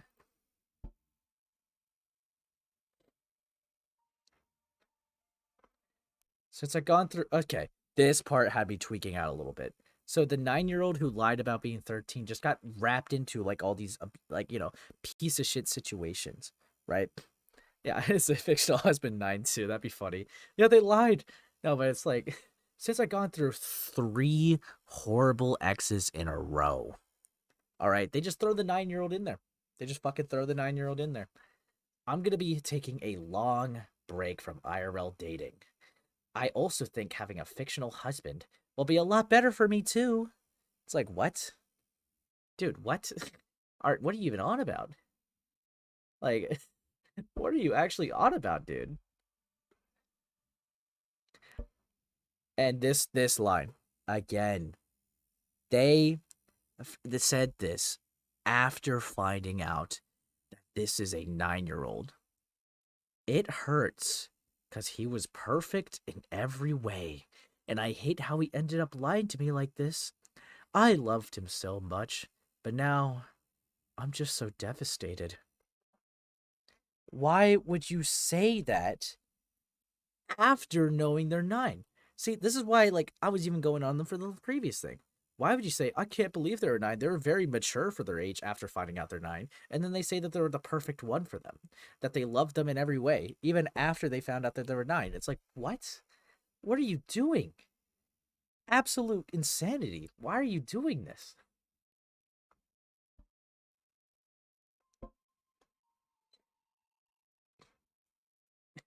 I ended up taking a shower and crying my eyes out after that shower. I've been feeling a lot better now. Yeah. Man, fucking hell. Yeah, also this part was like really cringe. We also started a hashtag We Love Minna heart emoji movement for me since I've been going through so much over these past few months. Yeah, dude. Dude. My guy. Sometimes it just feels like this will never end, but I still keep fighting every day. Dog. Oh. And you guys thought it was over? You guys thought it was over.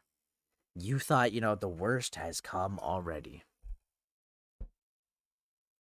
I will also be removing these 2 children from Goo.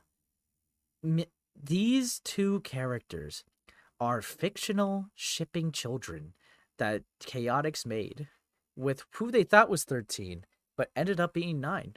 So not only did they find that they were dating someone that then found out they were 9 after, but they found out afterwards that they had fictional kids with a 9-year-old. And it's like, dude, why? Dude, why? Why would you do this? Why is this a normal thing? Therapy first, YouTube later. Why? Why? I think there's like one last thing. But that's all I have to say for this. Bye-bye. Dog. Dog. I was a little bit at a loss for words when I first saw that. Because now, I'm struggling, right, to give it a label. Because it's like, okay, obviously, you got the basic ones. It's reckless. It's irresponsible. It's, all those things. It's careless, right? So you're 15, dated someone who you thought was 13, and they ended up being 9. How you couldn't recognize they were 9 is kind of insane to me. I don't know. I don't know if the lines were that obvious. I don't care if chaos is a minor. If you want to start a YouTube channel and talk about serious topics on their commentary videos, then you need to be called out for this BS too. I think like this stuff wasn't really talked about as much because it's like it didn't have that much. But like even if I excuse they didn't know that they were 9 because they thought they were 13, my bigger criticism after that, my follow-up criticism, right, would be afterwards, after finding out they're 9, why would you say things like, I didn't believe they were 9 because they were way too mature for their age? And then why else would you say they were the perfect one and I love them in every way? And then also, like, just how you handle this situation. Why would you have, like, their actual docs, and everything, like, about their personal information and ways to find them just accessible in your video? And 2, why would you also have why would you just platform the claim that this 9-year-old faked being raped, faked being depressed, and just mock him for making everyone feel sad in your server? It's just, why? There's just so much, right? There's just so much that you just have done in this video where it's like, dude, this is fucked up. Actually fucked up. And you know what? I can't even excuse them for it being like, well, they were 15, right? They were 15. So it's like, yeah, maybe they learned. No, they didn't. Let's listen to this again. Now that you know all that context, I want you to listen to this clip again. That always causes problems. I had the same issue where someone who I trusted in a relationship did lie to me about their age a few years ago, and I was devastated and heartbroken. So I can really relate to what Jimbo's victim is going through. I was devastated and heartbroken. And what is really kind of like a sick slap to the face is that they used this video they made about the 9-year-old and tried to relate to the current victim. Why? Why even victimize yourself? It just doesn't make any sense, does it? It just doesn't fucking make any sense. All right, let me play it a little bit more to see if they say anything. Being lied to someone you trusted, like, hurts so much, especially if it's, like, a romantic partner. Yeah, they even considered it a romantic relationship. Yes, it's like, it's just so gay. Why would you do this? There's no reason. Why would you signal boost such a video in this? It just makes no sense. Nothing about this makes sense. It's just odd. Obviously I'm not gonna get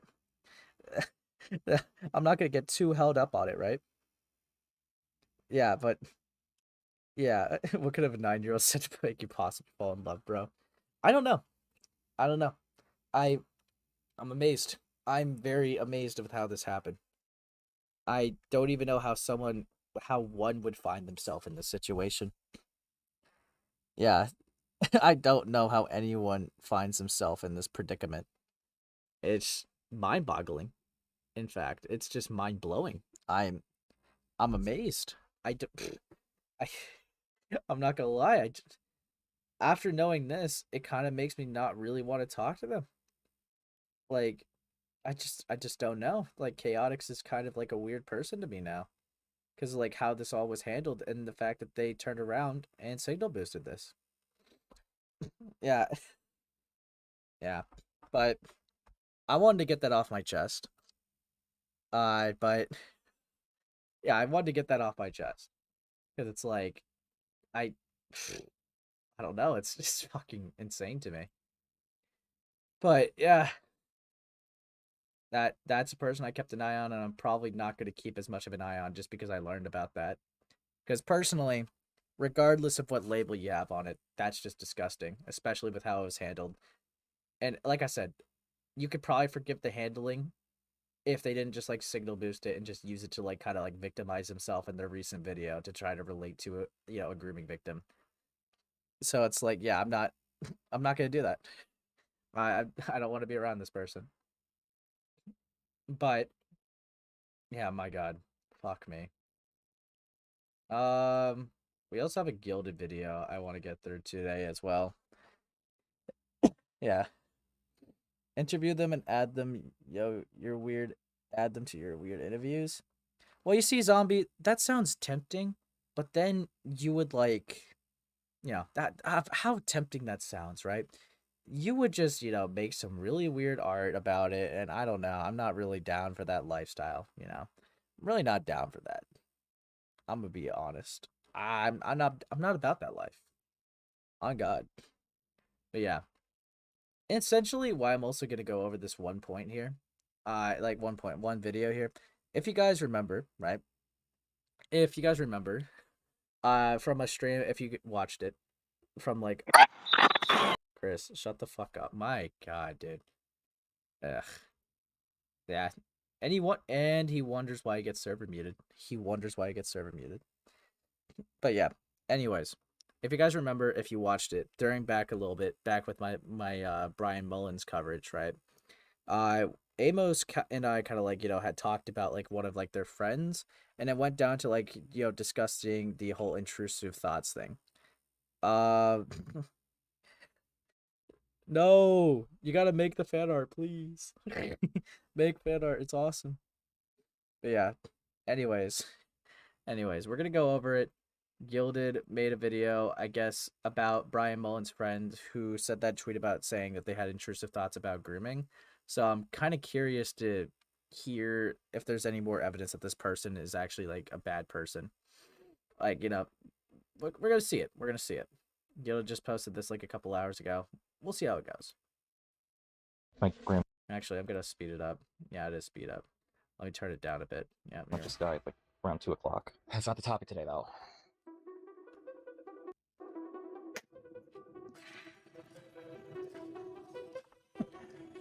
Just accusing me of manipulation when you didn't even bother asking what my intentions were. and just thinking, oh no, I'm gonna be the worst person again. It's Mongrel. Mongrel's always bad. Yeah, so yeah, it was If I Mystic ever Mongrel. meet you in person, you little shit, I will hospitalize you for what you did. You're not gonna die, but you are going to be in a lot of fucking pain. And be bothered to be respectful and decent when I'm in a point of desperation and mental illness, making where I had to actually make a note of my defeat so that worded so that way it would be misread as a suicide in a last-ditch effort to hopefully have it hit those assholes harassing me. What kind of shit You their know, behavior this could cause. is my first time seeing what they You look guys like. harassed me, and if I was anyone else, I might have actually been suicidal. I might have actually tried to do that to myself. Nice job. You ruined a name for me before I could even have it gain any notoriety. I hope you're fucking proud of yourself, you piece of shit. Go die.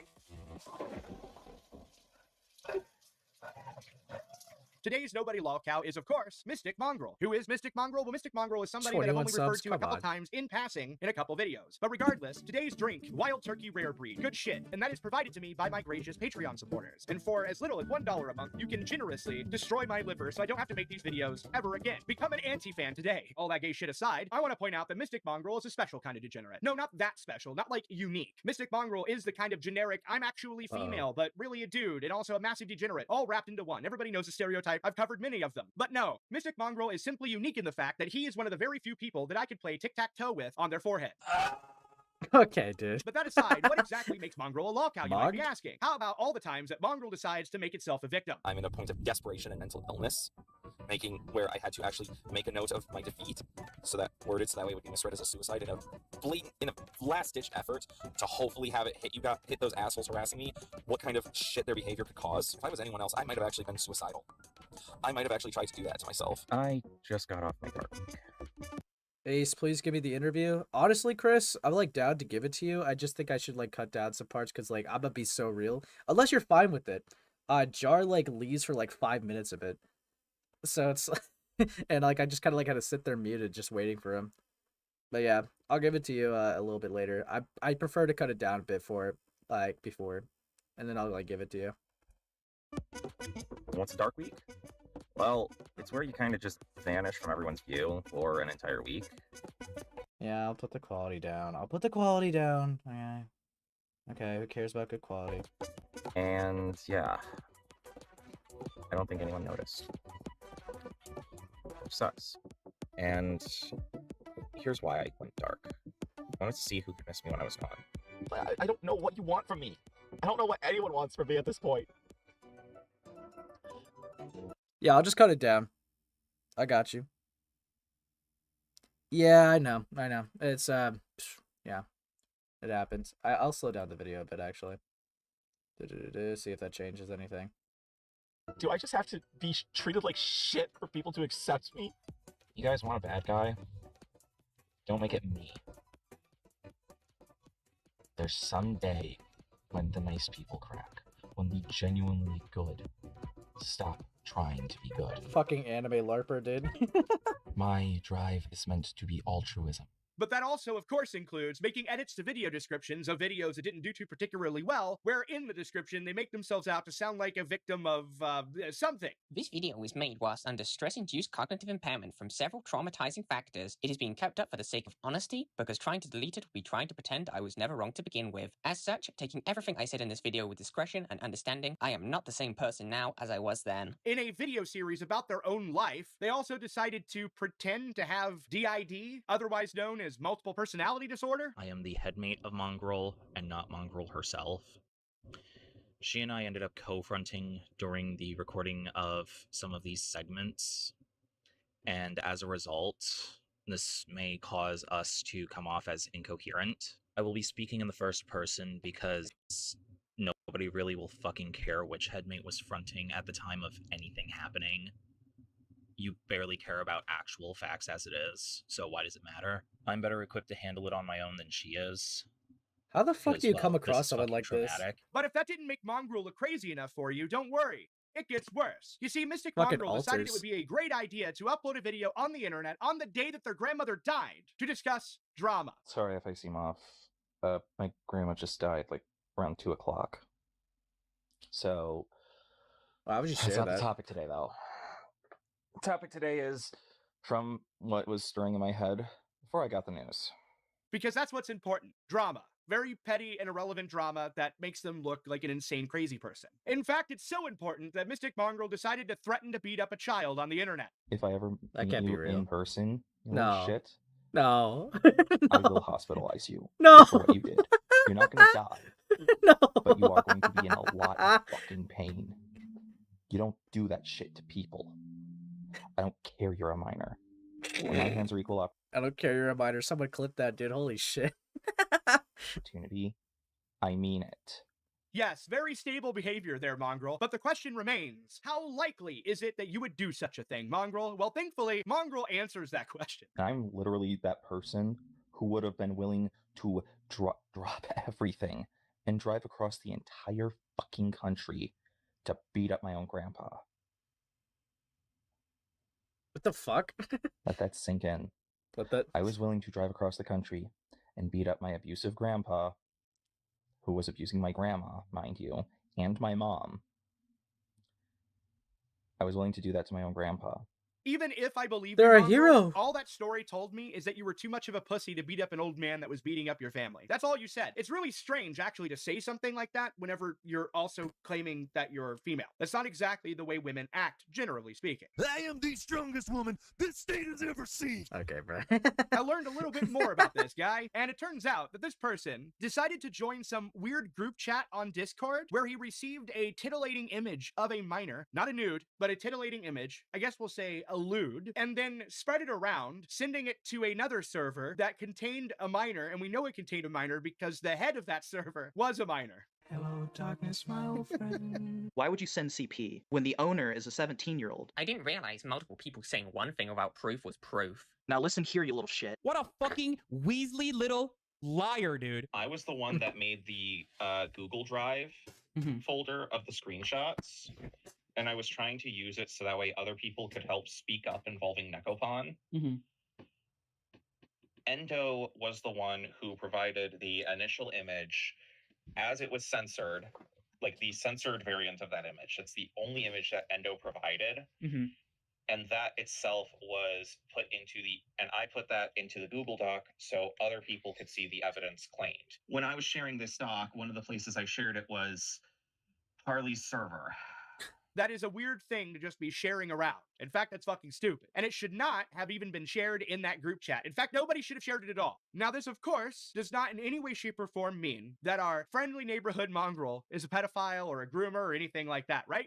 Alright, the grooming thing, I'll explain. When I'm in a really bad position mentally, I'll have intrusive thoughts that I don't act on. Like, fucking hell, does nobody understand what intrusive thoughts are? Unfortunately, my intrusive thoughts include shit that relates to grooming and other gross shit of a sexual nature. A bit creepy for me, and I cleave my buddy up like a pumpkin. Though, if you never once acted on it, we are still cool. A 15-year-old tried to flirt with me at one point, and I was thoroughly creeped out. This was when I was 23, I think. Then we're cool. It's the proper reaction to be What the creeped out. fuck? I'm going to be recording more group chats with Neko and putting them together for a context crucifixion. I'm Oh, still not hyped Neko? up to 48 parts now. Two Not 17-year-olds Neko. tried to tell me they wanted to fuck me when I was 23 in a similar time frame, even trying to encourage me by saying they're virgins. Still rejected them because, again, just no. The grooming thing, by the way, was part of a mental health doc I made that helped explain this condition my mental health is in, and the different warning signs of how bad of a situation I'm in mentally, often caused by external factors. Also, I just want to point out real quick how funny it is that they seem to be having two completely different conversations in this particular moment. One guy is like, hey, what's the deal with all these intrusive thoughts? And the other guy is like, oh, it's this, this, and that. By the way, this minor tried to hit on me, and also these other minors tried to hit on me, while the other guy's desperately trying to fucking change the topic. Mongrel's just over here like, yeah, you know, I had all these minors trying to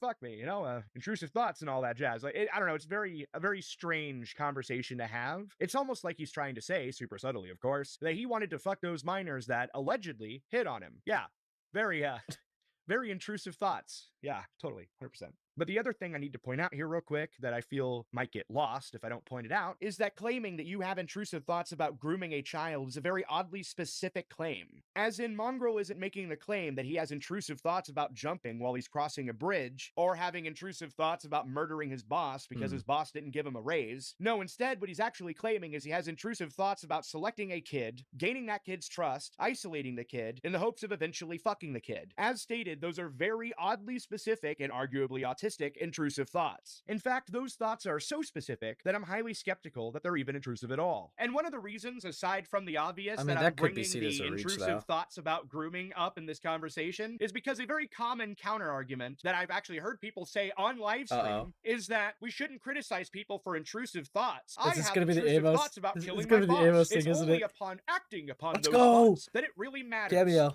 I mean, yeah, it's weird, but like if you're not actually acting on anything, you're not going to do anything bad. Then... I think what worries me is the fact that they said that it pops up every 3 to 6 months because they were on constant survival mode. I'm very survival mode, not grooming.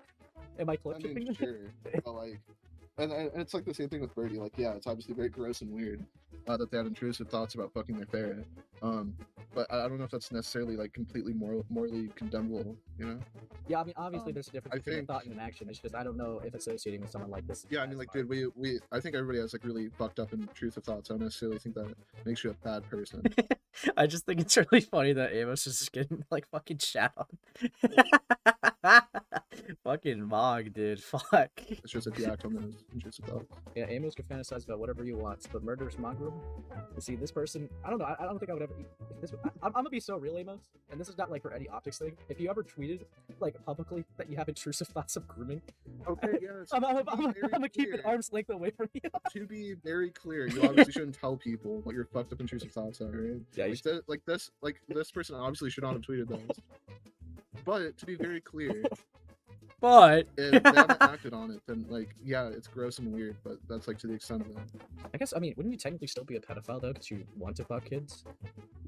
Do you know what an intrusive thought is? Well, yeah, but you want to have sexual. Do you know? Like, do you know? I can't take this seriously with the fucking dog horse debate caption and just him just adding that goofy on music, bro. My God, dude. It's like two retards discussing like thoughts, bro. My God. You know, like when thoughts come into your head when you don't actually want to do it or you don't agree with it at all. It's just a reoccurring thought, which is like really interesting. Okay. I don't know. I mean, let's say you hate your boss like really bad. They make your life miserable. They do like weird pranks on you. And you constantly have these intrusive thoughts about wanting to kill him. You don't actually want to kill him, you just don't like him, but you keep having these recurring thoughts of really wanting to kill your boss, even though you don't actually okay, want to that I would say, right, obviously I'm not a murderer, sure, because it's like in the thought, but I would fully understand if the boss does not want to be around me if he knew about this. Yeah, but again, and I think I've been pretty consistent. You probably shouldn't tell people your intrusive thoughts, right? Well, yeah, I mean, I guess so. So I guess your issue is more or less that they're saying their intrusive thoughts publicly rather than having them, right? I know I'm not saying that I have an issue with it per se. I'm just saying that like it fucks you. Like you probably shouldn't tell people that. Okay. Is it morally condemnable? I probably not. Everybody and their mother has had intrusive thoughts about. It's so over, dude. I'm dead, bro. I cannot take that shit seriously, dude. That was such a mindless argument Amos and I had. The music just really like represented that. That's funny as shit. Dude, fucking W. About killing their boss. Basically, everybody has had that thought. That's an entirely normal thing. Most people aren't walking down the street saying, I'm gonna rape that bitch. They don't have those.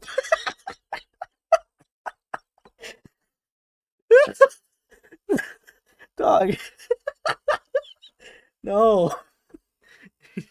No, he's got a point. Got a point.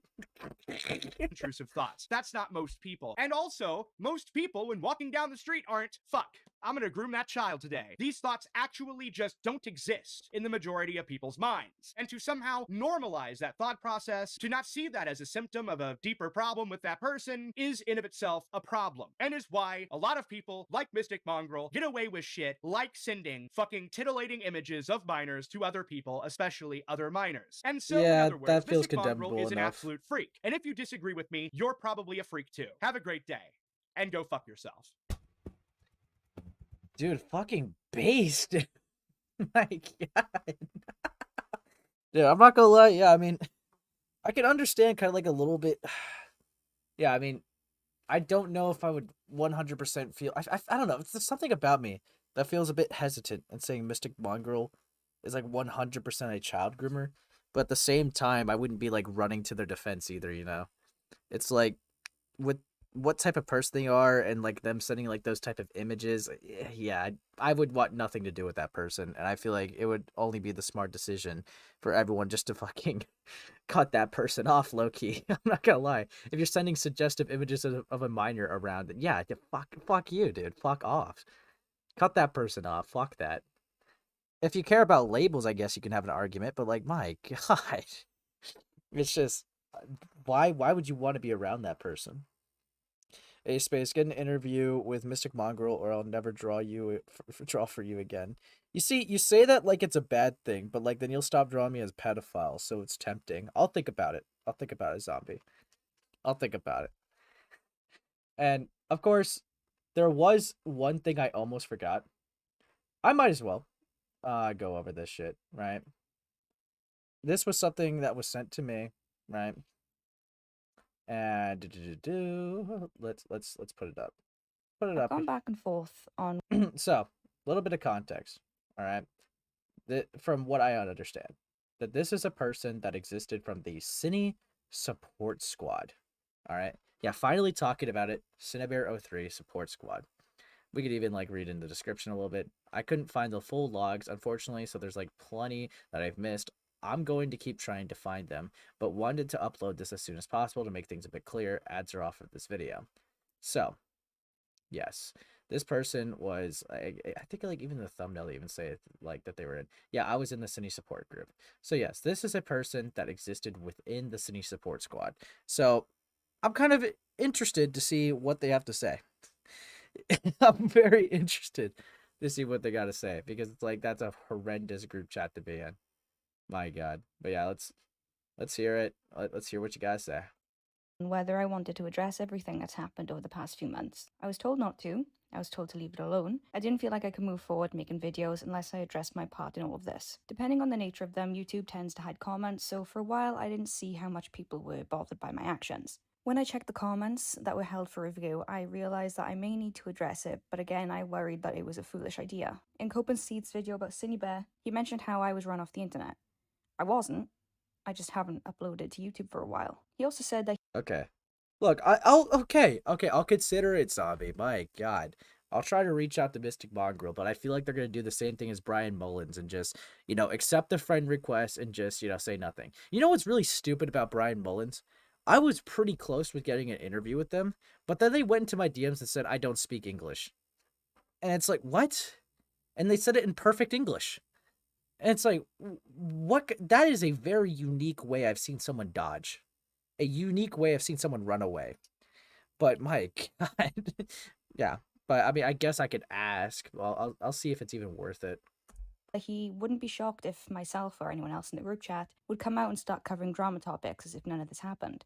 So I worried that if I did, it would just make things worse. All of this to say that while I've had no part in any of the drama in quite some time, I still think about it and how I could have done things differently. And now I feel like I'm in a position where I can finally talk about it a bit. A lot has come out over the course of the past month or two, mainly pertaining to Birdie and Jar's new video. I suggest watching Lyle Convoy's livestream covering the topic or Gilded Pooh's video. They both put a bit of emphasis on the segment talking about Kumo, which is who most of you will know me from. I still have a lot of thoughts on that segment in particular, since that's what I know most about, but that will come a little later. When I first saw the videos that Birdie and Cine made, I didn't really care too much for either of them. I was never a fan of Cine or Birdie. In fact, I didn't like them, like at all. I thought Birdie was a freak and Cine a coward, given some of their past videos. But when I watched Birdie's video in particular, it felt really off. Between the sexual assault allegations, the fact that he was asking for 10k, and the fact that he brought in the 14-year-old victim, Eno, and left their Discord in his description for randoms to contact, I found it hard to take seriously, especially with that stupid animation at the end. Cine's video struck me as disingenuous, as if she didn't even believe what she was saying. In Kumo's server, a couple of people were discussing the videos, and I just sat back and read what they had to think. It seemed like a few people felt the same way, so I didn't think I was far off for believing that something was off about the whole thing. After Kumo and Evan's call with Cine, we genuinely believed that Cine had been manipulated into thinking she was a groomer, and I actually kind of felt bad for her at the time. For a while, I was just in the background as to not getting involved, but eventually I was let into the group chat since Cine needed friends. None of the advice I ever gave was particularly good. In fact, if you look at the logs, you'll probably find me giving a suggestion and then Kumo coming in and saying the complete opposite. I'm not well versed in YouTube controversy or how to handle it, so I just assumed I was out of touch and was better off just sitting back and listening. There were a few times when I was in a group VC with a few people in the chat. Since my time Alright. zone is different, it was usually few and far between, but all I recall from these VCs were mostly Cinny complaining about Jack. I also remember one where Goblin and Kumo were trying to help Cinny get her cat back, but she kept making excuses as to why or how she couldn't. Things work differently where I live, so I kind of... Wait. Goblin and Kuma were trying to help Cindy get their cat back. Does that check out? What? Wait, why? What? No, that would have been after. What? So, are you telling me Kuma and Goblin were still helping after the fact? That would have been after they... No. I think I'm getting the timeline fucked a little bit. Am I?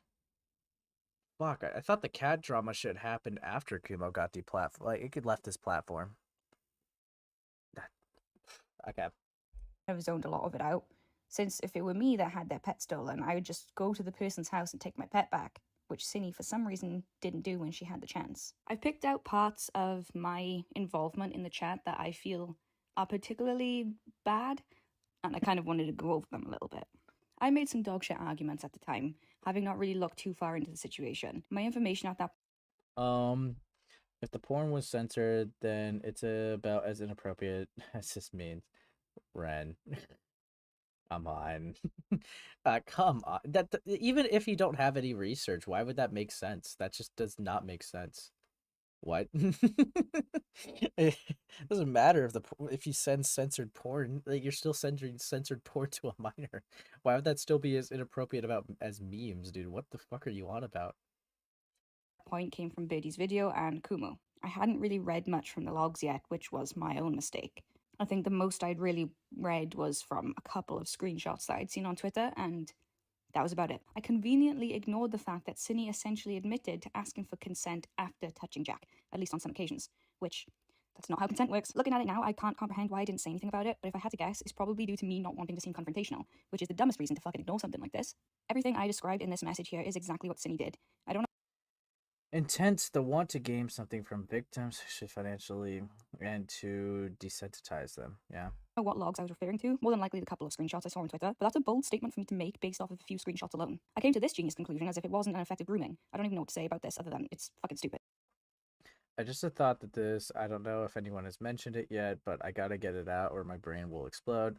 I find it really strange how Jack included Eno's statement in this video, and for reasons. One, he kept in the part where Eno claimed to still support you and still want contact with you.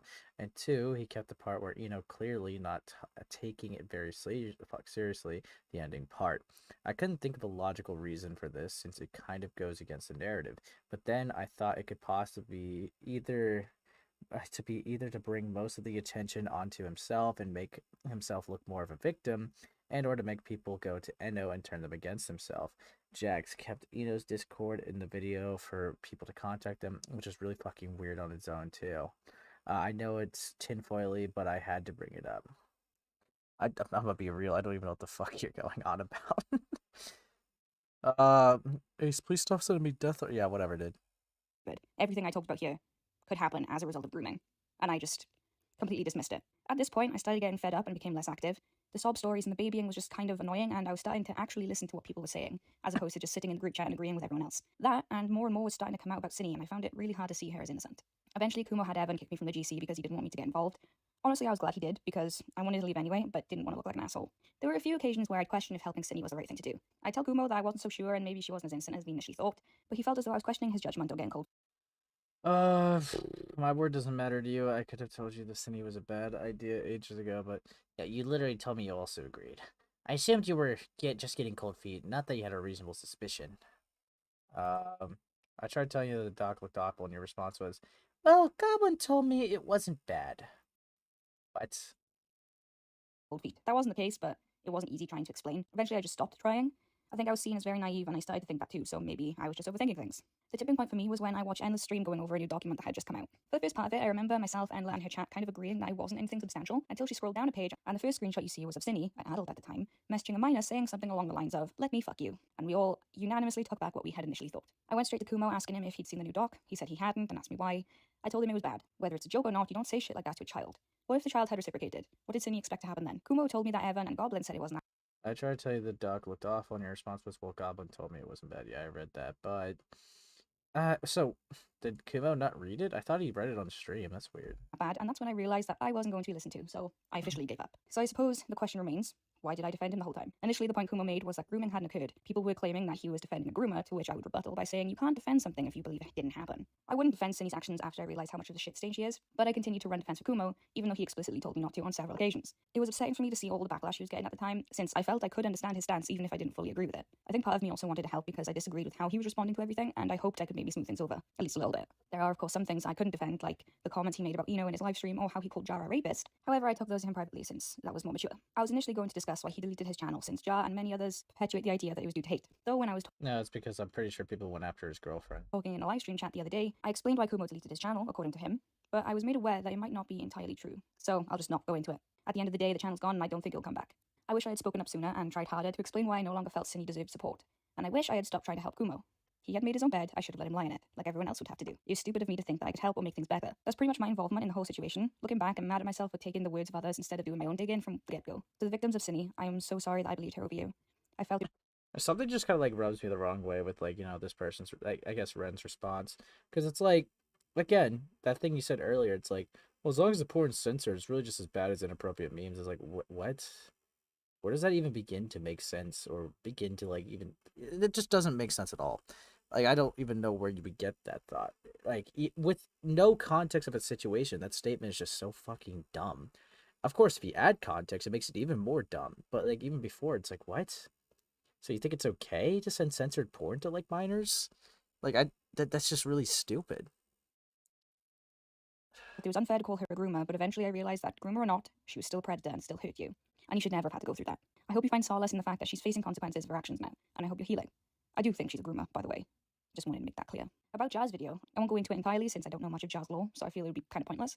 But what I can say is that he clearly tried to use Kumo as a scapegoat, claiming he had no idea that Kumo had a questionable past or that he was, quote, insane. That makes zero sense because he used to be friends with Lio, someone who had talked about Kumo and his past a lot. But what also makes zero sense is how he felt Kumo must be right about Cindy because he once accused Jar of being a predator. In what world does that make any fucking sense? Oh, you wrongfully accused me of something terrible? I should totally fucking listen to you. Jar's attempt to use someone who's not even online anymore to respond as a way to escape responsibility is laughable at best. Nobody is denying that Kumo fucked up, but for Jar to sit there and use Kumo's mental state as a way to avoid taking responsibility, only to then wish Kumo the best, is just fucking weird. I also wanted to touch on the constant use of, well, I'm autistic, as an excuse, not just from Jar, but from Cindy and even Birdie to an extent. It's incredibly infuriating for those of us who would never... Okay, so it seems like you're kind of like alleviating yourself of accountability by like not just pinning it on Jar. Like, what does this have to do with it? Like, you're talking about the Cinepair support group, and you've got maybe like at most, if I'm being generous, like 10 screenshots about it, and now you're just talking about Jar's response. Like, it's just really weird. Even think to act in the way they have. Yes, you have lapses in judgment. Yes, you say or do things that aren't socially acceptable sometimes. Yes, you lack understanding of social norms. But once you're told that what you did is not okay, you fucking stop. That's where all these idiots fucked up. They were told time and time again that they shouldn't be acting the way they have been, but they continued. You do not get to use autism as a get-out-of-jail-free card for repeat behaviors. Another additional point I wanted to make, I don't know where this claim came from, but I think I saw it in someone's live chat. Someone claimed that they had heard that the redacted person in the group chat was a minor, and I'm here to say that they weren't a minor. I don't know why they were redacted. I think because they're not a public figure, but I could be wrong on that. All I know is that they were met in All My Demons, which is an 18+ server. You have to have your ID shown to prove that you were 18+. So yeah, they were an adult. I don't know where the minor thing came from, but yeah, I just wanted to put that out there. Too much benefit of the doubt was given to Cindy. I think it's good to look at the grey areas and to apply nuances, but it gets to a point where you apply too much nuance to one person, or you give too much benefit of the doubt to one person, and that was definitely given to Cindy. Even from me, there was a lot of shit during this that I didn't quite understand. And see, it's like you're saying, like, yeah, even I fucked up, but it's like you're saying finally talking about it, right? I feel like this should be more of like you taking accountability for yourself, but it feels like you're just being like, yeah, look at all these other people that fucked up. I kind of did the least bad though, but I kind of fucked up, but like everyone else, yeah, look at what they did. I wish instead of just running with what I knew, I had learned more, and that's my own fault entirely. But I didn't, and I'm sorry for doing that. I think that's everything I wanted to say. I may have missed some things out, so if I have, and you have any questions, I can answer them in the comments. Again, I'm so sorry for defending her, and I'm sorry I let my defense of Kumo run rampant to the point where I was, by proxy, in a way, defending Cindy's actions as well. I hope that sets things a little straighter for you, though, and I'm glad to have finally talked about it. Yeah, that was like a really nothing video. If anything, it kind of like, if what I'm thinking is true, then maybe Kumo and Goblin still were helping Cindy even after they did that like public stunt of like cutting them off, being like, "You're a pedophile. We found it out." Like if the cat drama's after that shit, which I would imagine it is. No, it would have to be. After they cut them off, if they're still helping Cindy get their cat, then yeah, I would imagine that was after.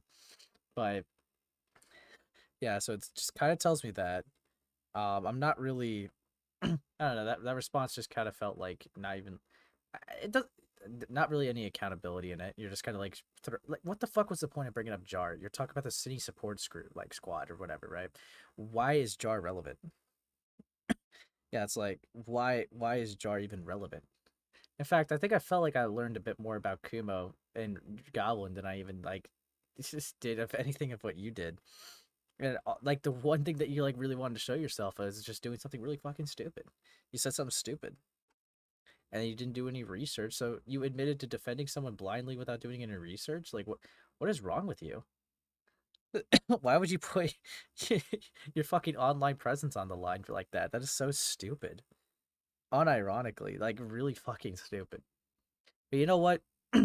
I feel like the theme of this stream has just been going over utter retards. And you know what? I think that was a great way to end it. I think that's a beautiful moment to end it on because, you know, we went over a lot. I think we talked about a lot, caught up on a lot of things. And you know what? I think I'm about done. Thank you all for coming out. Always support, like, you know, I always appreciate the support. Remember to like up if you haven't already. And of course, subscribe if you're new and join the server in the pinned comment if you wanted to join. But yeah, I'll talk to y'all later. See you next stream. Bye.